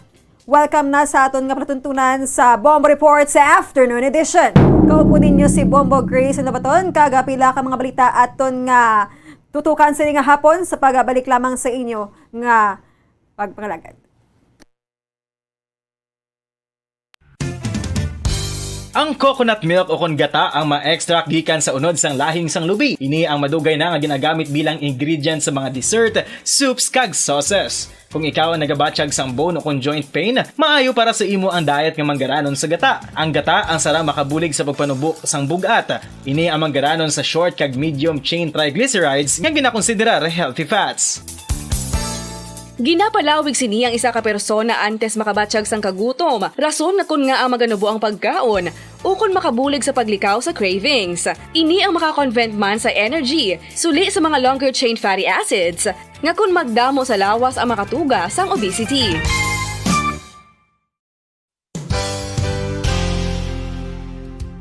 Nakahibalo-bala kamo nga ang makitaan nga dako nga konkreto nga simbahan sa sudad sang Sinay, probinsya sang Negros Occidental nga San Diego Pro Cathedral ang nahuman pagid lamang sadto sa kawayan, Nipa, Kugon kag Amakan. Mga 246 na katuig ang nakaligan. Tuig 1736 sang gintukod ang parish sang Banwa pa lamang sadto nga Silay kag nagpatukod ini sang pinakauna man nga simbahan nga nahuman lamang sa light materials. Sa pagbulig sang administrasyon sa Pungko Santo nga Gobernador Silio nga si Alejo Severino kag sang pinakauna nga pari sa lugar nga si Padre Alijo Ignacio D. Molinas nga taga Pungsod, Espanya. Ginhingadlan ang simbahan nga San Diego Parish Church sunod sa ngalan santo sa patron sini nga si San Diego de Alcala nga isa ka Franciscan saint. Tuig 1841 sangang isa naman ka parish priest nga si Father Eusebio Locsin ang nag-initiate nga bagatukod sang mas permanente nga simbahan nga nahuman sa bato kag kahoy. Ginsuguran ini sa pagpasanyog sang atop ang galvanized iron kag iban pa nga parte sang simbahan. Apang sang nag-ibwal ang revolusyon sa tong Nobyembre 5, 1898, wala ini natapos kag nauntat. Tuig 1925 na sang ang manggaranon nga silay nun kag sugar baron nga si Don Jose R. Ledesma ang nagdonar sang dako nga kwarta sa pagtukod sang dako kag bag-o nga simbahan. Ang Italian architect nga si Lucio Bernasconi amo ang nagdisenyo sang bag-o nga simbahan kag sang ulihi ginhimo pa niya ini nga modelo sang pagbalik na niya sa Italia. 1927 sang nakompleto tukod ang simbahan nga may twin bell towers base sa Romanista o kon Renaissance nga disenyo. Disyembre 25, 1974 sang ang sadto obispo sang Diocese sa Bacolod nga si Monsignor Camilo Gregorio ang nagdeklarar bilang Pro Cathedral, rason kun nga ginatawag na ini sa karon nga San Diego Pro Cathedral, the only Catholic church to be declared as Pro Cathedral in the Philippines.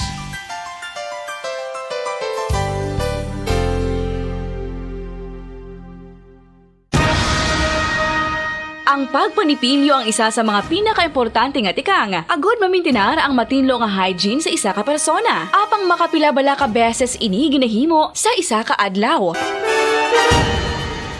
Suno sa American Dental Association, ginarekomendar ang pagpanipilyo sang makaduha ka beses sa isa ka adlaw. Sunod diri, maayo ang pagpanipilyo sa aga kag sa gabi gamit ang isa ka soft brittled brush. Para sa optimum dental health, ginapahayag sang ADA ang pagpanipilyo sang 2 ka minutos kag siguraduhon nga matinluan gid ang kada ngipon. Importante man nga tinluan ang tunga sang ngipon, isa ka bes kada adlaw. Importante man nga tinluan ang gum line, bangod posible ini nga tiniran sang bakterya. Friendly advice from Bombo Radio Bacolod.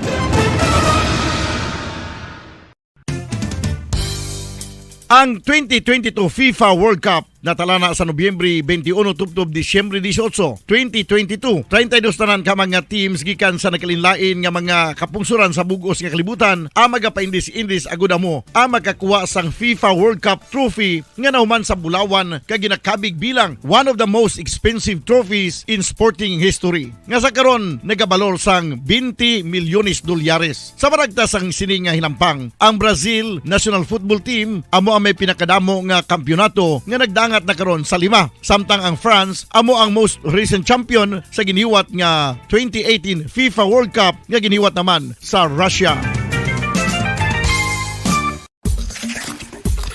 Ang vitamin D, mayroon sang madamo nga papel sa aton lawas. Essential ini sa pag-angkon sang good health. Ang mayor nga papel sang vitamin D among pagsugo sa mga cell sa aton gut o kuntyan agud mag-absorb sang calcium kag phosphorus. Ang duha ka mga minerals nga importante sa pagpabilin nga makusog kag healthy ang aton nga tulan sa kalawasan. Buot silingon, ang vitamin D nagabuli gini sa pag-absorb kag pagpabilin sang calcium kag phosphorus sa aton lawas. Our heart, muscles, and nerves also need calcium to function properly. Sabahin naman sang phosphorus, ang main function sini among pagporma kag pagpatubo sang bones and teeth. Kung kulang naman kita sa vitamin D, mangintunaan ini sang pagdevelop sang pila ka seryoso nga mga balatian, kaangay sang osteoporosis, cancer, depresyon, muscle weakness, kag manginhalinan sang kamatayon kung lala na ang balatian.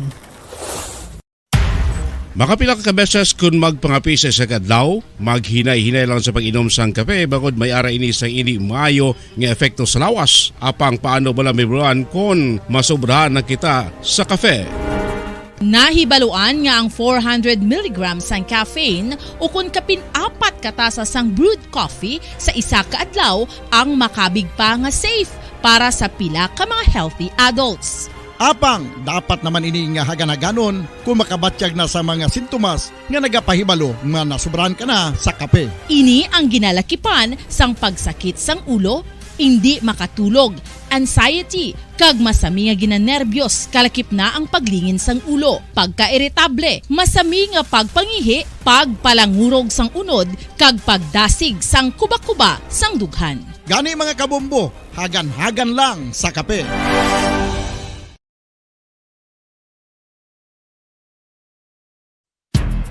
Ang alom ang normal nga makitaan sa panit ng isa ka tawo. Apang paano bala mabalaan ko ng isa ka alom cancerous? Ang normal nga alom ang nagaduag sang brown, tan o kon black spot sa panit. Posible ini nga flat kung nagabukol kag masami man ini nga bilog o kon oval. Mayara man sa mga alom nga yara na nga daan humalin sang ginbunag ng isa ka tawo, apang kalabanan sa mga ini ang nagatubo sa mga bata.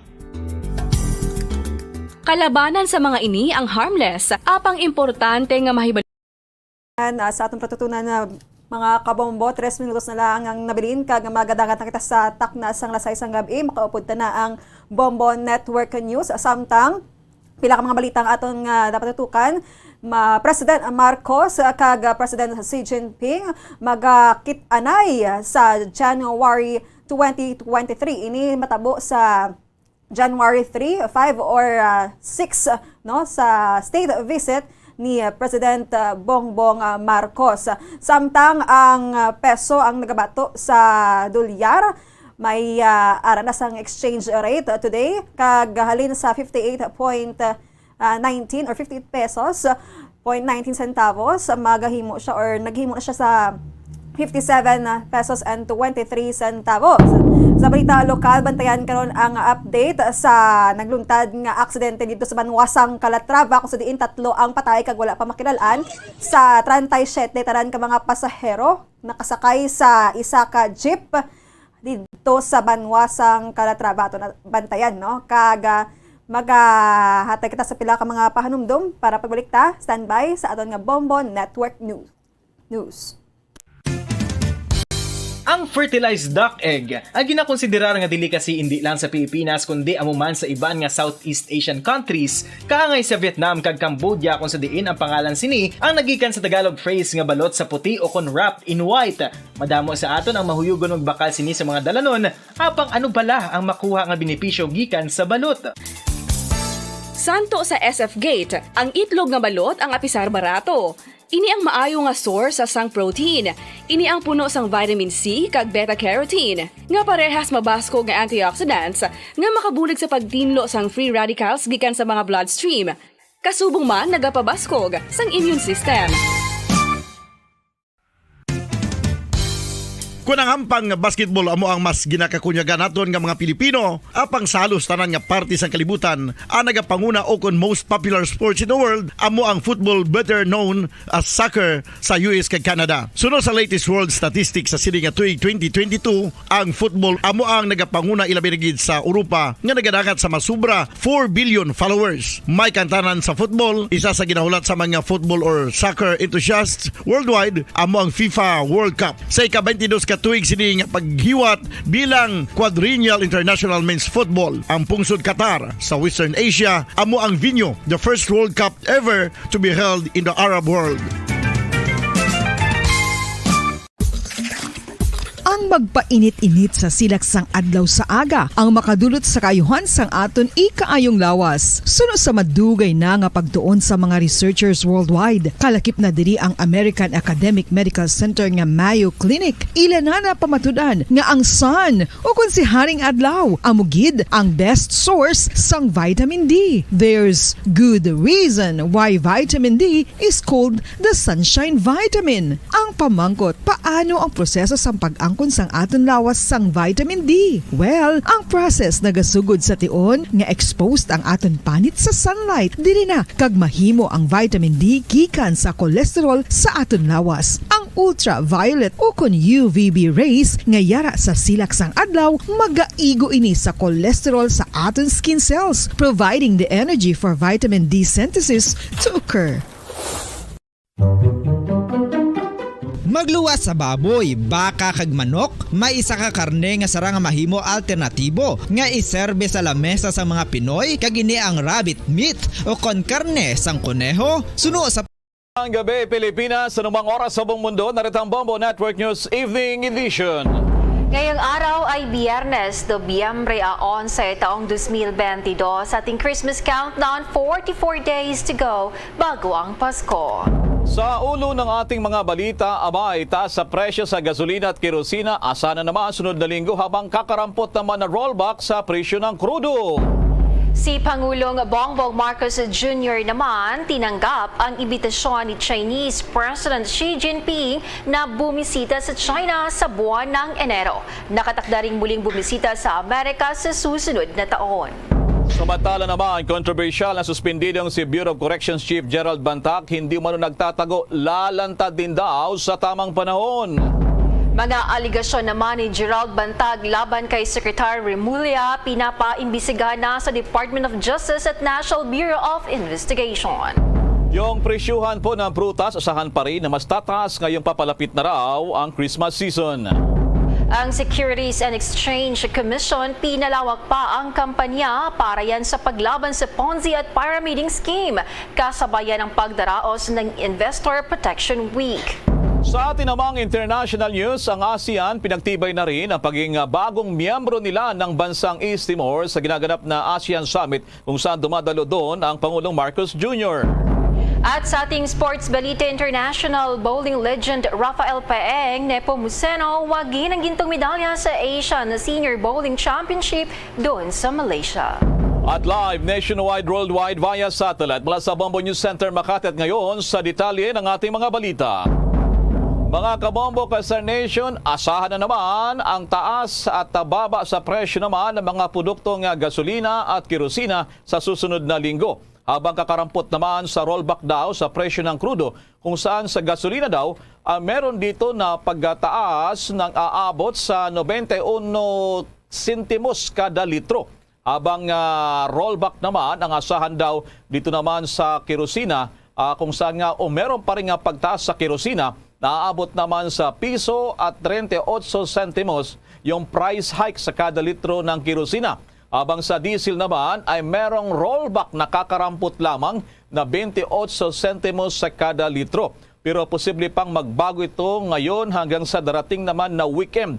Sa Lunes pa kasi informal na mag-aanunsyo naman ang mga oil companies sa pinal na presyuhan para naman sa implementasyon na natura naman oil adjustment o price adjustment sa susunod naman araw na yan ng Martes ng susunod na linggo. At sa iba pang balita, kinumpirma ng Malacanang ang pagtanggap ni Pangulong Ferdinand Bongbong Marcos Jr. sa imbitasyon ni Chinese President Xi Jinping na bumisita sa China. Ayon pa sa Office of the Press Secretary, ang imbitasyon sa Pangulo ay isang state visit at mangyayari ito sa January 3 hanggang January 5 o January 6. Ang anunsyo ng Malacanang ay habang dumadalo ang Pangulong Marcos sa ginaganap na Association of Southeast Asian Nation Leaders Summit doon sa Cambodia, kung saan nandun din dumadalo si Chinese Premier Li Keqiang. Samantala pa rin, nakatakdang bibisita rin ang Pangulong Ferdinand Marcos Jr. sa Estados Unidos nang hindi bababa sa 2 beses naman sa susunod na taon. Inihayag naman ni Philippine Ambassador to the US, Jose Manuel Babe Romualdez, na dadalo daw itong si Pangulong Marcos sa ikalawang Summit for Democracy na nauna niyang sinabi na maaaring ganapin daw sa Hunyo ng susunod na taon. Pinangunahan naman ni US President Joe Biden ang unang Summit for Democracy itong nakalipas na Disyembre ng taong 2021. Sinabi pa ng Philippine Envoy na ang Amerika ay mag-host din ng taunang pagpupulong ng Asia-Pacific Cooperation na naman ay APEC Summit, itong Asia-Pacific Economic Cooperation sa susunod na taon yan silang naka-schedule. Kung malala, ang huling pinuno ng Pilipinas na bumisita naman sa Washington ay itong si dating Pangulong Benigno Aquino III na pumunta mismo sa White House para sa isang opisyal na pagbisita noong taong 2012. Ang huling pagbisita naman sa Estados Unidos ng isang leader ng Pilipinas ay naganap naman noong taong 2003 nang si dating Pangulong Gloria Macapagal Arroyo ay malugod namang tinanggap ni dating Pangulong George W. Bush. Magugunitang sinabi na rin ni dating Presidente Rodrigo Duterte na hindi siya kailanman bibisita sa Washington kasunod ng pagpuna ng ilang opisyal ng Amerika sa kanyang anti-narcotics campaign kung saan libo-libo manong mga drug suspects ang napatay. Para sa kanyang unang paglalakbay sa Amerika, mula na maging Pangulo ng bansa, dumalo nga si Pangulong Marcos sa 77th United Nations General Assembly doon sa New York nitong nakalipas na buwan ng Setyembre. Sa dagdag pang balita, hindi umano nagtatago si suspended Bureau of Corrections Chief Gerald Bantag at lalantad din daw ito sa tamang panahon. Ito ang ginawang pagtitiyak ni Attorney Rocky Thomas Balisong kasunod na rin ang pagpapatuloy ng preliminary investigation sa Department of Justice sa kaso sa pagpatay sa broadcaster na si Percy Lapid. Kung maalala, si Bantag ang itinuturing na mastermind sa naturang kaso. Gayunman, ayon pa sa kanyang abogado, wala pa namang obligasyon na dapat na magpakita sa publiko si Bantag.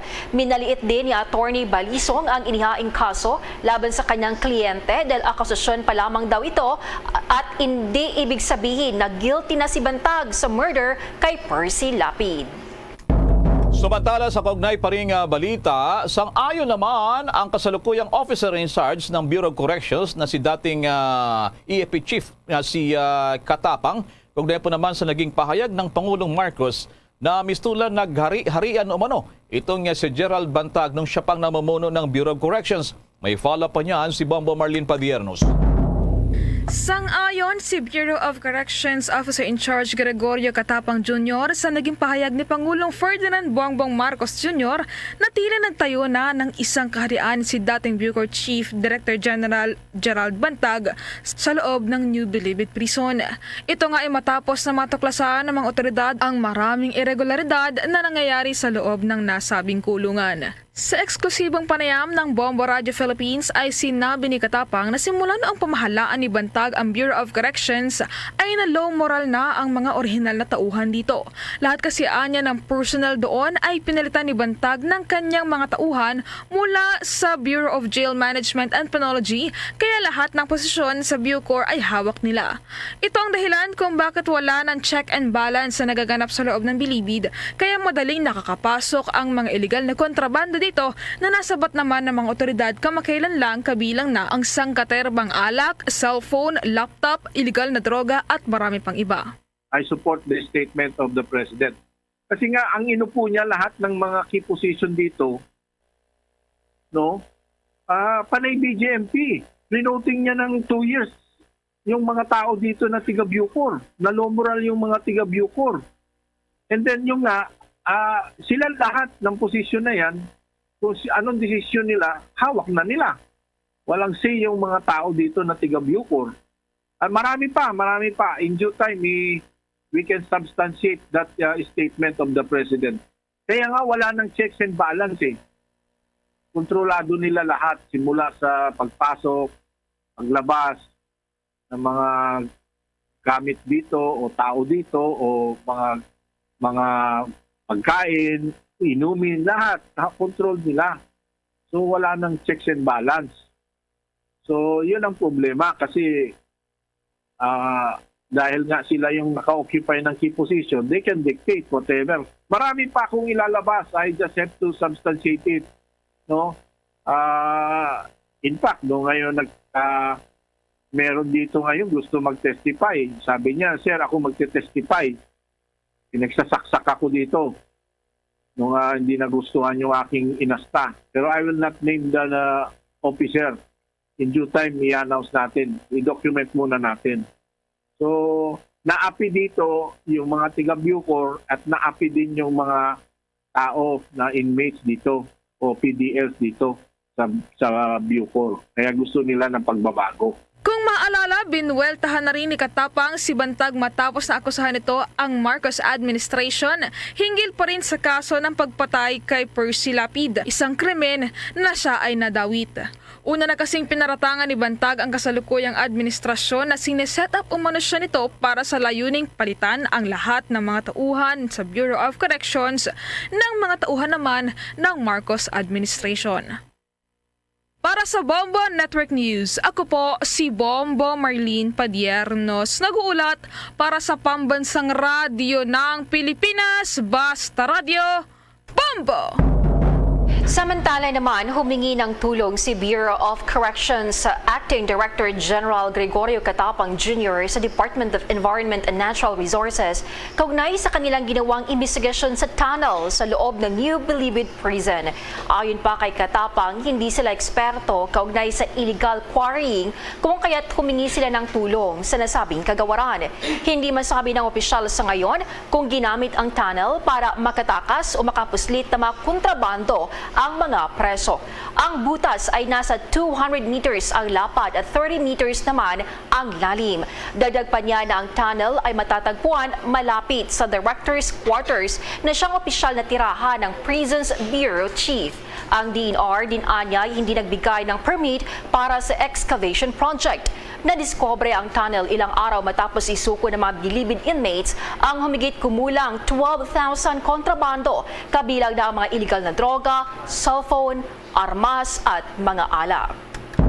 Samantala naman sa ibang balita, pinapaimbestigahan na rin ni House Deputy Minority Leader at ACT Teachers Party List Representative Franz Castro sa Department of Justice at gina rin sa National Bureau of Investigation NBI ang naging pahayag ng suspendidong si Bureau of Corrections Chief na si Director General Gerald Bantag laban kay Justice Secretary Crispin Boyeng Rimulya. Ayon sa mambabatas, layo ng investigasyon para matiyak na lahat daw ng mga sangkot sa pagpaslang sa veteranong broadcaster na si Percy Lapid.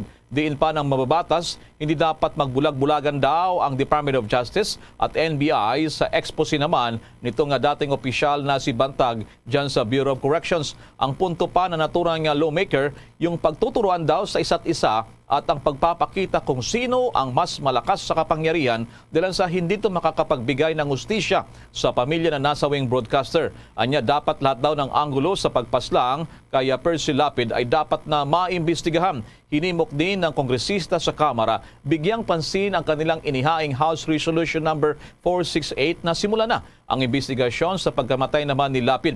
Pagibigay din pa ng turang kongresista, napakahalaga ng isang independent probe sa kaso ng pagpatay sa panahon na rin na tuldukan na rin yung panghaharas at pagpatay umano sa ilang media workers. Patuloy niya nilang ipinapanawagan pa rin ang hustisya para naman kay Percy Lapid. Ang Department of Justice naman nagtakda ng isa pang preliminary investigation sa Lapid Slay case. Kampo ng sinasabing middleman na si Christopher Bacoto, muling iginit na hindi nakausap ang self-confessed gunman na si Joel Escorial. Alamin ang karagdagang detalye sa report ni Bombo Gerald ulit.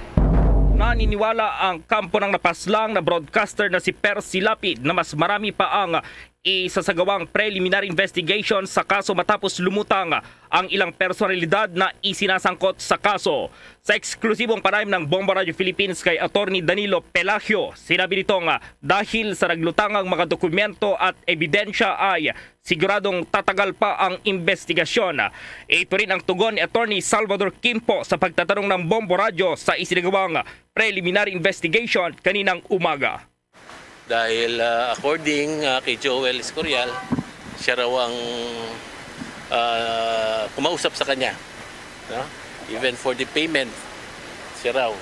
So gumawa kami ng counter affidavit denying all of it dahil si Christopher almost 4 years nang nakakulong sa high detention facility and there is no possibility na hindi niya relative o hindi niya counsel ang dumalaw sa kanya o kumausap. Even telephone calls are prohibited sa high security facility sa BJMP Annex 2, except of course family. Hindi sila nagkakausap eh. Never. Siguro sa probinsya, naririnig niya lang yung pangalan. Samantala, muli nitong iginiit na walang kinalaman si Bacoto sa mga akusasyong ibinabato sa kanya. Ang middleman sa Lapid Slay case na si Christopher Bacoto ay present din sa ikatlong preliminary investigation ng Department of Justice. Personal ding dumalo sa ikatlong preliminary investigation si Joel Escorial na umaming siya ang pumatay sa naturang broadcaster. Ayon pa kay Attorney Quimpo, bagamat magkababata raw ang self-confessed gunman na si Joel Escorial at kanyang kliyente pero matagal nang walang ugnayan ang dalawa. Kaya naman wala raw patunay na nakinabang si Bacoto sa 70,000 pesos cash na ibinigay sa mga sangkot sa krimen dahil sa unang salaysay ni Escorial ay hindi nakasali ang pangalan ni Bacoto sa nabigyan ng pera. Sa pamamagitan ng kanilang counter affidavit ay itinanggi rin ng kampo ni Bacoto na kasali siya sa nabigyan ng cash dahil binago nito ang kanyang unang pahayag matapos ang 4 na araw. Para sa Bombo Network News, Bombo Gerald D. Ulit. Para sa Pambansang Radyo ng Pilipinas, Basta Radio, Bombo! Abangan pa ang detalye, maghimusta tayo sa presyuhan ng prutas sa ilang mga palengke dito sa Metro Manila. Asahan pa na mas tataas pa raw habang papalapit ang araw ng Pasko at New Year. Bago ang balitang iyan, samantala, tiniyak naman ni Justice Secretary Jesus Crispin Rimulya ang 26.8 billion pesos na budget ng kanilang kagawaran, itong Department of Justice, ay lubos daw na magagamit para sa pagpapabuti ng justice system sa bansa. Ang kalihim ay umalis na ng bansa patungo ng Switzerland para pamunuan pa rin ang delegasyon ng gobyerno sa Universal Periodic Review ng Pilipinas na isasagawa ng United Nations Human Rights Council. Personal siyang dumalo na rin sa budget deliberation kahapon sa Senado at naniniwala daw ang kanilang ahensya na nasiyahan din ang mga senador sa kanilang mga katanungan at kasagutan. Nahiyagawan nila ang mga plano para naman sa Department of Justice. Nanawagan na rin si Pangulong Ferdinand Bongbong Marcos Jr. sa pagpapalakas pa sa pagkakaisa sa ASEAN upang maharap ang mga problema at hamon sa rehiyon. Ginawa ng Pangulong Marcos ang apela sa kanyang intervention sa ginaganap na 40th ASEAN Summit doon naman sa Cambodia. Ayon pa sa Pangulo, napakahalaga ng regional unity upang maharap ang kasalukuyang mga hamon at agarang may patupad ang mga mekanismo para yan sa nagkakaisang komunidad ng mga bansa. Ang pagsusulong ng Pangulo sa ASEAN Centrality ay bilang sagot sa mga geopolitical dynamics at tensyon sa rehiyon at pagkakabuo naman ng mga Indo-Pacific engagement. Kabilang na rin anya rito ang hiling ng mga dialogue partners para ito sa closer partnership. Gate pa ng Pangulong Marcos na ang sagot daw dito ng ASEAN ay ang forward-looking ASEAN outlook sa Indo-Pacific kasama na ang implementasyon ng mga proyekto. Naniniwala din ang Pangulo ng pagpapalakas sa ASEAN Solidarity ay magpapaibayo din sa pagharap sa mga problema na dalayan ng natural disasters, health emergencies, armed conflict at economic recessions. Samantala pa rin, nagkasundo naman sina Pangulong Ferdinand Bongbong Marcos Jr. at Cambodian Prime Minister Hun Sen ang pagiging matyaga ang daang pasulong sa pagharap sa lumalalang political crisis sa Myanmar. Nagsagawa ng bilateral meeting itong sina Pangulong Marcos at Cambodian leader kung saan nga sa sidelines ng ginaganap na 40th at 41st Association of Southeast Asian Nations o ASEAN Summit at related summit sa Cambodia. Sa inilabas na pahayag ng Office of the Press Secretary, tinukoy din daw ng Pangulong Marcos ang pangangailangang lutasin ang krisis sa Myanmar sa pamamagitan ng pagsusuri sa political dynamics nito habang nakipag-ugnayan sa bansa sa lahat ng posibleng paraan. Bukod naman sa krisis sa Myanmar, sinabi ng Malacanang na ang Pangulo at ang punong ministro ng Cambodia ay pinag-usapan din ang mahaba at tinatawag daw sa Ingles na ripple effect ng hidwaan sa pagitan din ng Russia at Ukraine. Ang Pangulong Marcos na dumadalo sa kanyang unang ASEAN Summit bilang punong ehekutibo ng Pilipinas ay nagkaroon din ng bilateral meeting kay Vietnamese Prime Minister Pham Minh Chinh kung saan pinag-usapan naman nila ang tungkol sa pagpapabuti pa ng ugnayan sa pagitan ng Pilipinas at Hanoi, partikular na sa areas of defense, maritime security, trade at ginariin sa agrikultura. Dagdag pang mga balita sa oras na ito, ang Department of Migrant Workers at mga overseas Filipino workers labis ang kagalakan matapos na aprubahan at dagdagan pa ng Senado ang hiling na 2023 budget. May nakuang impormasyon si Bombo Eliza Eclarinal. Todo pasalamat ang Department of Migrant Workers o DMW matapos na ipasa sa plenaryo ng Senado ang kanilang 2023 budget na matagal na nila umanong kahilingan para na rin sa mga overseas Filipino workers. Ito ay matapos na aprubahan ng mga senador ang 16.9 billion pesos budget na hirit ng departamento para sa taong 2023. Labis na nagagalak ngayon ang ahensya dahil hindi lamang ipinasa ng Kongreso ang kanilang proposal na 14 billion pesos, kundi dinagdagan pa ito ng 2 billion pesos kaya naman umabot ito sa kabuuang 16.9 billion pesos.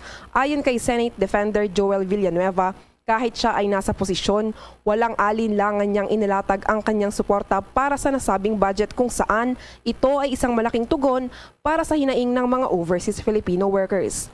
Una nang sinabi ng Department of Labor and Employment noong hindi pa hiwalay ang Department of Migrant Workers na maisa sa katuparan lamang ang mga plano nilang programa at proyekto kung maaaprobahan na ang proposal budget ng naturang ahensya. Narito pa ang bahagi ng pahayag ni Senator Villanueva sa Senate budget hearing. The 2023 GOB, Mr. President, for the Department of Migrant Workers budget and OWA is only 14.9 billion, Mr. President. But with the interventions of our dear colleagues, including this representation, Mr. President, as we are to historically pass the very first budget of the Department of Migrant Workers, our Senate, headed by our beloved and able Senate President Mig Zubiri, increased the budget from 14 billion to 16.94 million 276 pesos, Mr. President. Nilagay po natin sa isang bahay ang lahat ng serbisyo para sa mga OFWs bilang tugon sa matagal na po nilang dinadaing na hirap sa mga prosesong kailangan nilang pagdaanan mula po sa deployment hanggang sa repatriation at reintegration. Noong pong isang taon, kung matatandaan po ninyo, Ginoong Pangulo, binalangkas po natin dito mismo sa plenaryong ito ang panuntunan ng RA 11641 o ang DMW Act. Ngayon po, budget na po ng kagawaran ang ating tinatalakay. At karangalan po natin ang makitang tumatakbo na ang DMW ayon sa layunin at diwa ng batas. Ugnay niyan, hindi naman maipaliwanag ang galak ng Department of Migrant Workers at attached agencies nito dahil makakatulong umano ang budget nila para maibsan ang dinadaing ng mga OFWs. Ito kasi ang kauna-unahang budget ng naturang bagong ahensya na matagumpay namang ipinasa ng Kongreso. Kung maaalala, inaprubahan na ni dating Pangulong Rodrigo Duterte ang implementing rules and regulation ng Department of Migrant Workers nito lamang din kasalukuyang taon. Para sa Bombo Network News, ito si Bombo Eliza Eclarinal nag-uulat para sa Pambansang Radyo ng Pilipinas. Basta Radyo, Bombo! Mamaya, abangan pa ang detalye naman kung po naman ang pananaw ng pinakamalaking business organization sa Pilipinas. Ipinagmalaki na ang Pilipinas daw ang ikalawa sa may nakamit na pag-angat ng ekonomiya sa buong ASEAN region. Samantala, yung Quiapo Charge dyan, nagpaliwanag din sa Bombo Radio sa pagpapaliban naman sa prosesyon, pero meron pa naman daw nakagawian na tuloy pa rin sa kapistahan yan ng itim na Nazareno. Samantala, sa patuloy pa rin mga balita, nakatakdang bumisita naman sa Pilipinas si Australian Foreign Minister Penny Wong sa susunod yan na linggo. Ayon sa report ng Department of Foreign Affairs o DFA, itong si Wong ay nasa bansa mula Nobyembre 14 hanggang Nobyembre 15. Magkakaroon daw ng bilateral meeting itong sina Wong at ginarin itong si DFA Secretary Manalo mula naman sa November 15 para talakayin pa yung iba't ibang larangan ng kooperasyon. Ganyan ang kasalukuyang estado ng kanilang bilateral relations. Ayon pa sa DFA, tututukan din nila ng naturang mga leader yung malakas na pagtutulungan naman sa larangan ng depensa at seguridad. Ginarin yung kooperasyong pangkaunlaran, kooperasyong pandagat at yung ugnayan na rin ng mamamayan sa Pilipinas at Australia. Inasang tatalakayin din ng dalawang opisyal yung mga issue naman sa reyon kabilang sitwasyon sa West Philippine Sea, yung tinaguriang AUKUS Enhanced Trilateral Security Partnership at yung tinagurian din na Quad at yung pagkipag-ugnayan ng ASEAN-Australia. Ito ang unang pagbisita kung sakasakali sa Pilipinas nitong si Wong mula sa Australia, kung saan nga ay mula ng manungkulan naman noong Mayo ng taong kasalukuyan. Kasunod ng halalan din ng Prime Minister itong si Albanese at ginarin yung Labor government. Sa dagdag pang balita, nangako naman ang Turkey ng suporta sa modernization program ng Philippine National Police. Ito ang ipinahayag ni Captain Yavuz Markan, Turkish military attaché sa Pilipinas, nang bumisita siya sa Philippine National Police National Headquarters sa Camp Crame, Quezon City noong nakaraang linggo. Sinamahan ni Markan si Military Administrative Attaché First Sergeant Ozier Osbidak sa panahon naman ng courtesy call. Ang mga Turkish delegates ay tinanggap naman ni Police Brigadier General Flynn Dongbo at Police Colonel Roderick Minong mula naman sa logistics arm ng Philippine National Police. Ayon pa kay Philippine National Police Chief Police General Rodolfo Azurin Jr., ang mga Turkish delegates at ang Philippine National Police ay nagpatibay ng pangako na palakasin ang kanilang kooperasyon, particular na sa modernisasyon ng organisasyon katulad ng keen interest ng Turkey na suportahan ang mga pagsisikap ng modernisasyon ng Armed Forces of the Philippines. Inaabangan ng Philippine National Police ang pagsasabatas ng Revitalization and Capability Enhancement Bill sa Kongreso. Ang iminungkahing batas na nakabinbin pa rin sa antas ng Committee ng Senado ay naglalayong makamit ang 100% basic move, shoot, communicate, investigate, equipage, fill up sa organisasyon ng pulisya. Kapag naipasa na, inaasahang mapapabilis ang modernization efforts ng Philippine National Police. Samantala naman, reaksyon pa rin ang pinakamalaking business organization sa Pilipinas matapos sabihin ng Malacanang na umangat pa raw ang ekonomiya ng Pilipinas. May mga nakuha pang impormasyon si Bombo Everly Rico. Ipinagmalaki ng presidente ng largest business organization sa Pilipinas sa Association of Southeast Asian Nation o ASEAN member states ang paglago ng ekonomiya ng ating bansa matapos na makapagtala ng mataas na gross domestic product o GDP sa ikatlong quarter ng taon mula Hulyo hanggang Setyembre na lumago pa ng 7.6% na ikalawa sa pinakamataas sa buong ASEAN region.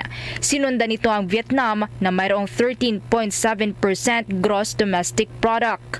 Kaugnay nito, nagpahayag ng buong suporta sa Philippine Chamber of Commerce and Industry o PCCI President George Barcelon sa Marcos administration sa lalo pang pagpapalakas ng economic performance ng bansa. Buo din ang tiwala nito na magtutuloy-tuloy pa ang paglago ng ekonomiya ng ating bansa. Pinunto pa nito na sa kabila ng epekto ng mga pandaigdigang hamon na kinakaharap ngayon ng mga negosyo, makakatulong anya ang partnership at mga polisiya na inisyatibo ng Pangulong Marcos Jr. para mapalakas ang abilidad ng ating bansa upang maipagpatuloy ang economic momentum na ito. The recent release of the GDP numbers is very uplifting. I think we're one of the highest, actually we're the highest in the ASEAN region, 7.6%. And we firmly believe under the leadership of President BBM, this will continue. We do know that there's a lot of headwind that we're facing, but I think the public-private partnership that has been instituted by the President will help us achieve those numbers again.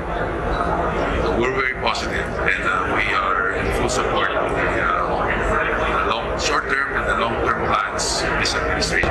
Kabilang ang PCCI President sa delegasyon ng Pangulong Marcos Jr. sa pagdalo sa 2022 ASEAN Summit sa Cambodia. Samantala, ayon naman kay Manila Senior Economist Nicolas Antonio Mapa mula sa isang international bank, na asahan anya na mapapanatili pa ang economic momentum na ito ng Pilipinas lalo pa ngayong papalapit na ang Christmas season dahil sa household spending na susuporta naman sa kabuang economic activities para sa kauna-unahang holiday nang walang mobility restrictions makalipas ang mahigit 2 taon mula nang tumama ang COVID-19 pandemic sa bansa. Sa pamamagitan din anya ng economic growth resilient ng Pilipinas, inaasahang mananatiling agresibo ang Bangko Sentral ng Pilipinas para magtaas pa ng policy rate upang matugunan ang patuloy na inflation rate o bilis ng pagtaas ng presyo ng mga bilihin, kung saan inaasahan na itataas pa nito ang policy rate ng hanggang 5.5% sa katapusan ng taong 2022. Sa panig naman ng Monetary Board ng BSP, nakatakdang itaas pa ng Central Bank ang interest rates ng 75 basis points sa isasagawang pagpupulong ng board sa Nobyembre 17 ng kasalukuyang taon para matapatan ang US federal rate hike. Ayon naman kay Chief Emerging Asia Economist Miguel Chanco, na bunsod ng magandang GDP growth sa ikatlong quarter na nalagpasan ng tinakdang forecast, ay wala silang choice ngayon kundi i-upgrade ang below consensus na 5.6% full-year growth domestic product forecast para sa taong 2022. Nagbabala naman ang isang ekonomista sa Oxford Economics na posibleng paghina ng ekonomiya sa huling quarter ng taon. Ito ay dahil na rin sa inflation na nakikitang mag-peak sa ika-4 o huling quarter ng taon at ang tumitinding external headwinds gaya ng pagtaas ng presyo ng mga commodities, mahigpit na financial conditions sa buong mundo, recession sa advanced economies na magpapababa sa demand para sa goods export ng Pilipinas. Samantala, sa ulat naman mula sa Moody's Analytics na on track pa rin ang Pilipinas na lalago pa ng mahigit 7% ang gross domestic product nito sa katapusan ng taon, subalit tinatayang magpapatuloy pa rin ang mataas na inflation sa unang bahagi ng taong 2023. Para sa Bombo Network News, Bombo Everly Rico nag-uulat para sa Pambansang Radyo ng Pilipinas, Basta Radyo, Bombo! Nais na mga Pinoy sa bansa na palakasin ng anti-corruption laws, representatives, agencies at collective mechanism. Layo nito ay upang ma-implement at mabigyang karapatan o katuparan ang international commitment ng bansa na labanan ang korupsyon. Lumalabas kasi sa survey na 9 sa 10 Pilipino ang nais na gawin ito ng pamalaan. Sa loob ng 1,200 respondents, 36% ang naniniwala na ang pagkontrol sa katiwalian ay makikinabang sa pagbangon at pag-unlad ng ekonomiya ng bansa. Habang 22% naman ang naniniwalang mapapabuti nito ang kalagayan ng mga ordinaryong mamamayan. Napag-alaman na ang korupsyon ang siyang pinakaunang concern sa mga negosyante. Nasa 91% naman ng mga Pilipino ay naniniwala na upang mabisang makontrol ang katiwalian, ang pamalaan ay dapat makipagtulungan sa iba't ibang puwersa at grupo sa lipunan, kagaya yan ng civil society, akademya, pribadong sektor, mass media at mga ordinaryong mamamayan. Abangan pa mamaya ang patuloy na babala ng Securities and Exchange Commission, yung pinalawak pa ng kampanya para naman sa paglaban sa tinagurang mga Ponzi at pyramiding scheme.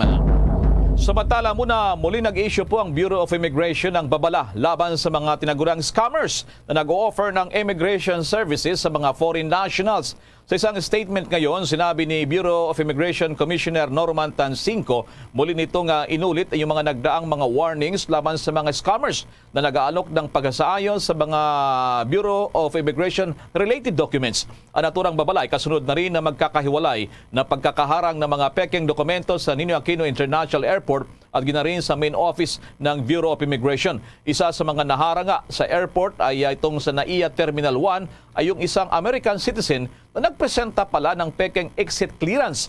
Ang exit clearance ay required para sa mga foreign nationals na nanirahan naman sa Pilipinas ng mas matagal sa 6 na buwan sa ilalim ng temporary visitor's visa. Iniulat din ng immigration officers na sinagawang inspection na halata na mga ito ang dokumento ay naglalaman pala ng discrepancies kabila ng maling spelling sa pangalan. Nang ito ay beripikahin sa kanilang centralized database, lumalabas na walang clearance ang inisyu ng Bureau of Immigration sa natura namang pangalan. Dahil dito ay pinigilan ng Amerikanong sumakay sa eroplano at isinuko ito sa Bureau of Immigration Legal Division para naman sa disposisyon. Nitong nakalipas naman na buwan, nag-issue rin ng denial of the application ang Immigration Bureau para naman sa provisional work permit nang umaabot sa 36 na mga Indonesians na pinitisyon ng Makati-based internet marketing at customer support service companies. Sa dagdag pang balita, ang House Committee on Energy bumuo ng technical working group para buuin ang panukalang magsusulong sa regulation ng natural gas industry sa bansa. Ang mambabatas naman nanawagan sa Kamara na talakayin ang panukalang Kadiwa Agri-Food Terminal Act. Alamin ang detalye sa report ni Bombo Annalise Soberano. Bumuo ng isang technical working group ang House Committee on Energy para buuin ang panukalang batas na magkaroon ng regulatory framework para sa pagpapaunlad ng natural gas industry sa bansa. Ayon kay Committee Chairman Marinduque Representative Lord Alan J. Velasco, nasa 7 measures ang inihain para sa regulasyon ng industriya ng natural gas. Dagdag pa nito, noong 18th Congress, gumawa sila ng substitute bill para sa nasabing panukala, subalit hindi ito naipasa. Kaya nirefile ni Velasco ang substitute bill ngayong 19th Congress na kaparehong panukalang batas na inihain ni Speaker Martin Romualdez. Punto ni Velasco na ang pagpasa ng panukalang batas ay magsusulong ng natural gas bilang isang ligtas, environment-friendly, mahusay at cost-effective na pinupukunan ng enerhiya, lilikha ng mga paborableng kondisyon upang magtatag ng isang natural na industriya ng gas na nagsisilbi sa lahat ng bahagi ng populasyon ng bansa at sa iba't ibang sektor. Dagdag pa nito, ang panukala ay maaaring magbigay daan para sa Pilipinas na maging isang liquefied natural gas trading at transshipment hub sa loob ng Asia-Pacific region. Ang pag-angkat kasi ng liquefied natural gas ay kasalukuyang nakadepende lamang sa mga hakbangin ng pribadong sektor. Sa panig naman ni CIS Party List Representative Jeffrey Soriano, panahon na para maging ganap na batas ng panukala, lalo at tumataas ang demand ngayon ng kuryente, lalo at nagbubukas na rin ang ekonomiya. Pakinggan natin ang pahayag ni ACT-CIS Representative Jeffrey Soriano. Sadly, the Malampayas Reserve are dwindling, which could lead to the country's importing liquefied natural gas if no alternative is found. The country, through the Department of Energy, annually formulates and updates the Philippine Energy Plan, which is the overall energy program submitted to the Congress, pursuant to Republic Act number 7638, or the Department of Energy Act of 1992. Notwithstanding such annual initiative, threats on potential blackouts remain as the drilling activities in pursuit of exploring natural gas were halted alongside the worsening repercussion of skyrocketing prices of imported oil, signaling the urgent necessity to tap alternative sources of energy, particularly cleaner energy from indigenous resources. It is this urgent necessity that we, as legislator, must promote this proposed measure, which seeks to promote the development of the Philippine downstream natural gas industry through provision of a framework embodying the industry's development and its transition from emerging industry into mature industry status within a competitive natural gas market, as well as the definition of the responsibilities of various government agencies and private entities in the furtherance of the national goal. Through this bill, we can be assured of secure, sustainable, sufficient, affordable, and environmental friendly energy to all economic sectors in the country. Samantala, nananawagan naman si Agri Party List Representative Wilbert Lee sa pamunuan ng Kamara na talakayin na ang inihaing House Bill number 3957 o ang panukalang Kadiwa Agri-Food Terminal Act. Layo ng panukala kasi na magkaroon ng koordinasyon sa pagitan ng Department of Agriculture at mga lokal na pamahalaan para sa pagtatayo ng Kadiwa Agri-Food Terminal sa bawat lungsod at munisipalidad sa buong bansa. Ang Kadiwa ni Ani at Kita program ay programa ng Department of Agriculture kung saan pwedeng magbenta ng kanilang mga produkto ang mga magsasaka at mangingisda direkta sa mga mamimili. Sa nasabing panukala, matutulungan nito ang mga magsasaka at mangingisda sa kakarampot nilang kinikita. Ayon pa sa mambabatas, tiyak na makakatugon din ang Kadiwa Centers sa patuloy na tumataas na presyo ng mabilihin dahil mas mura ang mga produktong ibinebenta dito. Kapag naging ganap na batas ang panukala, ay paglalaanan ito ng 25 billion pesos sa unang taon ng pagpapatupad habang 10 billion pesos naman ang ipapaloob na budget ng Department of Agriculture para sa pagpapalawig ng implementasyon nito. Mula Kamara, Bombo Anoli Montaño Soberano nag-uulat para sa Pambansang Radyo ng Pilipinas. Basta Radio, Bombo! Mga pang detalye sa muli na namang pagkampiyon sa Malaysia ng bowling legend habang itong nanapak na player ng Jose Rizal University o GRU doon sa UAP abay kinasuhan na rin. Samantala muna sa mga paalala. Ang saya ng Pasko nang dahil sa'yo Merry Munchkin, Merry Christmas, Merry Christmas, Merry Munchkin to you.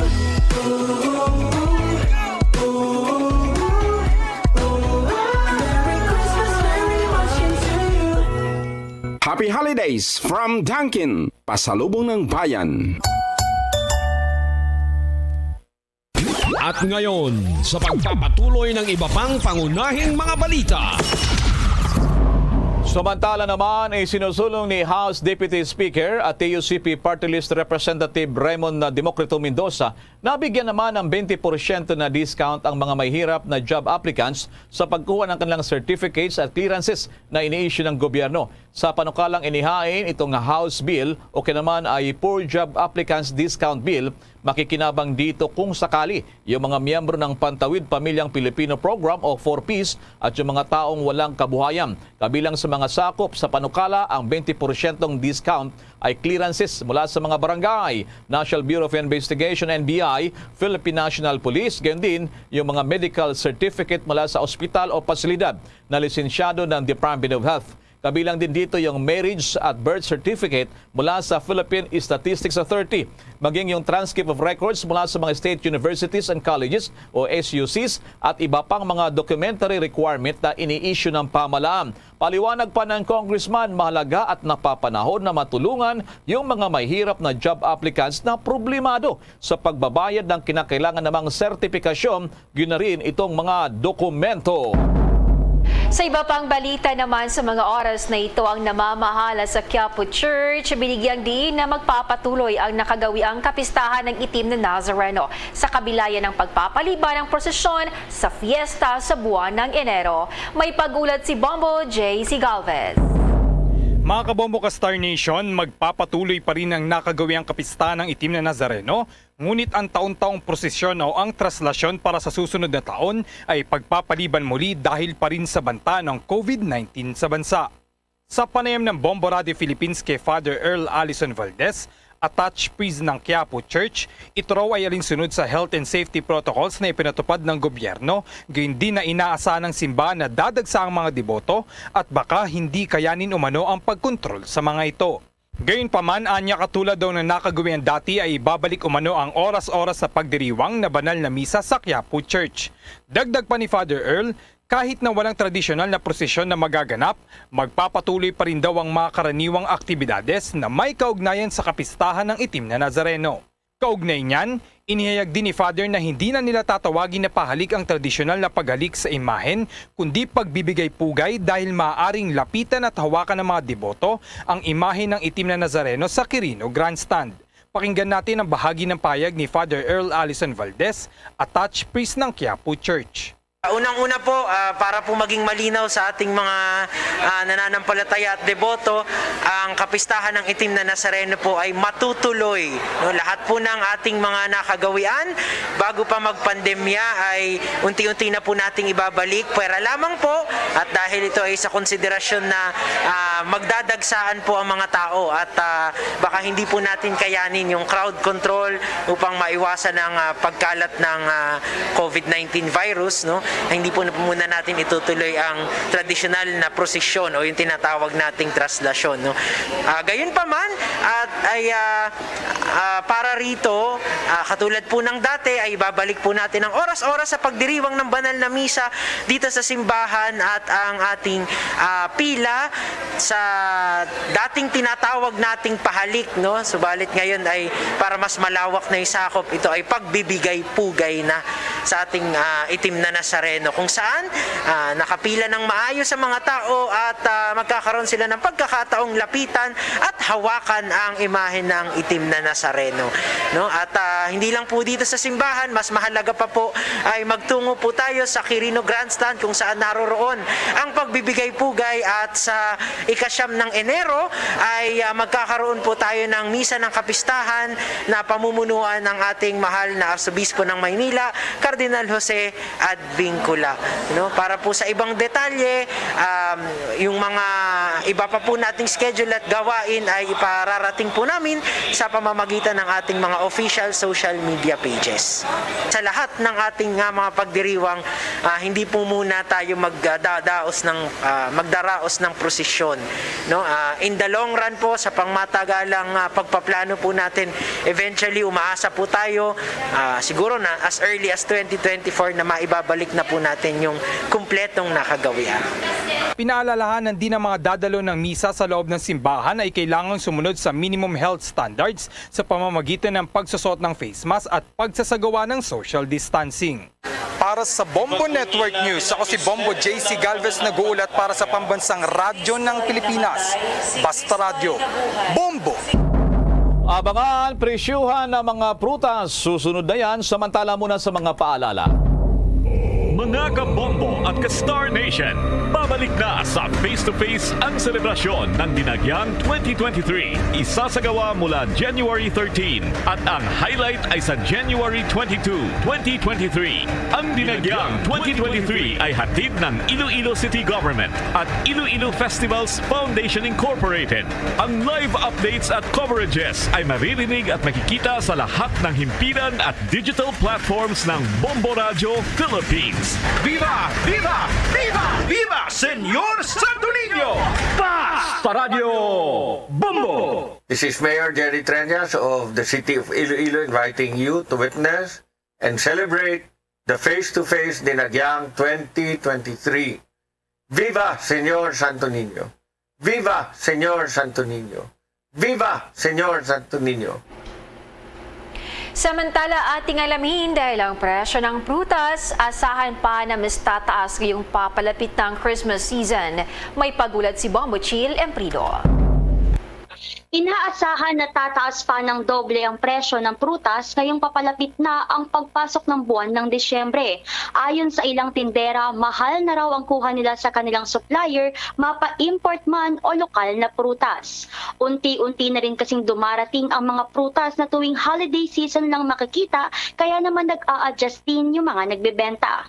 Gaya na lang ni Nanay Teresita Lada, since 1972 nagtitinda na ng prutas dito sa May Recto.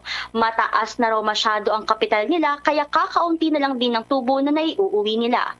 Pakinggan natin ang naging pahayag ni Nanay Teresita Lada. Minsan mura, minsan mahal. Ngayon mahal, mataas ngayon.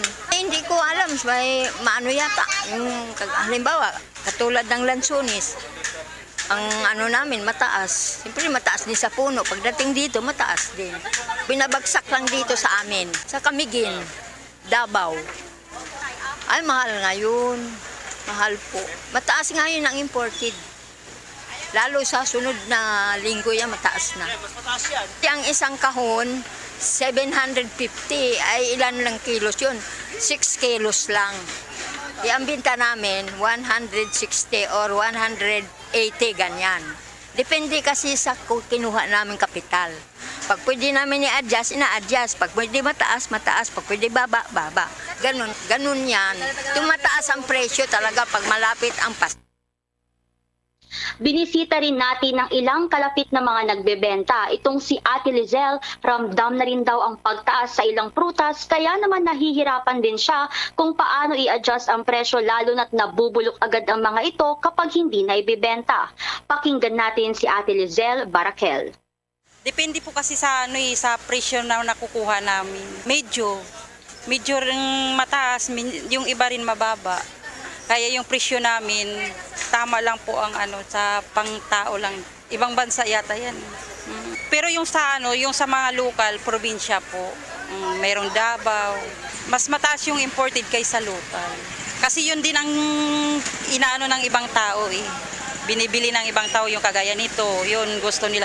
Pero meron namang ibang tao na gusto rin yung lokal. Medyo tataas pa po yan, lalo na pagdating ng December, tataas pa po.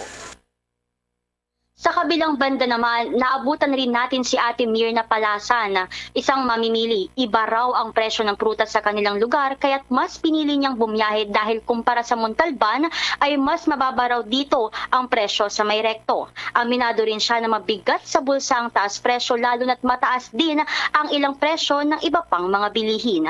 Pakinggan natin ang naging pahayag ni Nanay Mirna Palasan. Po, sa amin po, mataas ng konti. Kaya ako dito namimili kasi medyo mababa. Sa Montalban Rizal pa. Ang mangga 200 plus. Ang lansones, ganun din. Tapos, dito, eto, 180. 180 lang. Tapos yung, itong ganito, 50 lang isang supot. Doon sa amin magkano 100 plus. Kaya dito ako namimili kasi magde-December na, tataas. Kaya dito na ako namili ng maramihan. Hinabulkot ng mga prutas ngayon kasi panghuli kong binili. Tataas pa siguro kasi kung nga sigurado ka ako sa ngayon Paskong darating, sigurado ka ako tataas pa ulit yan.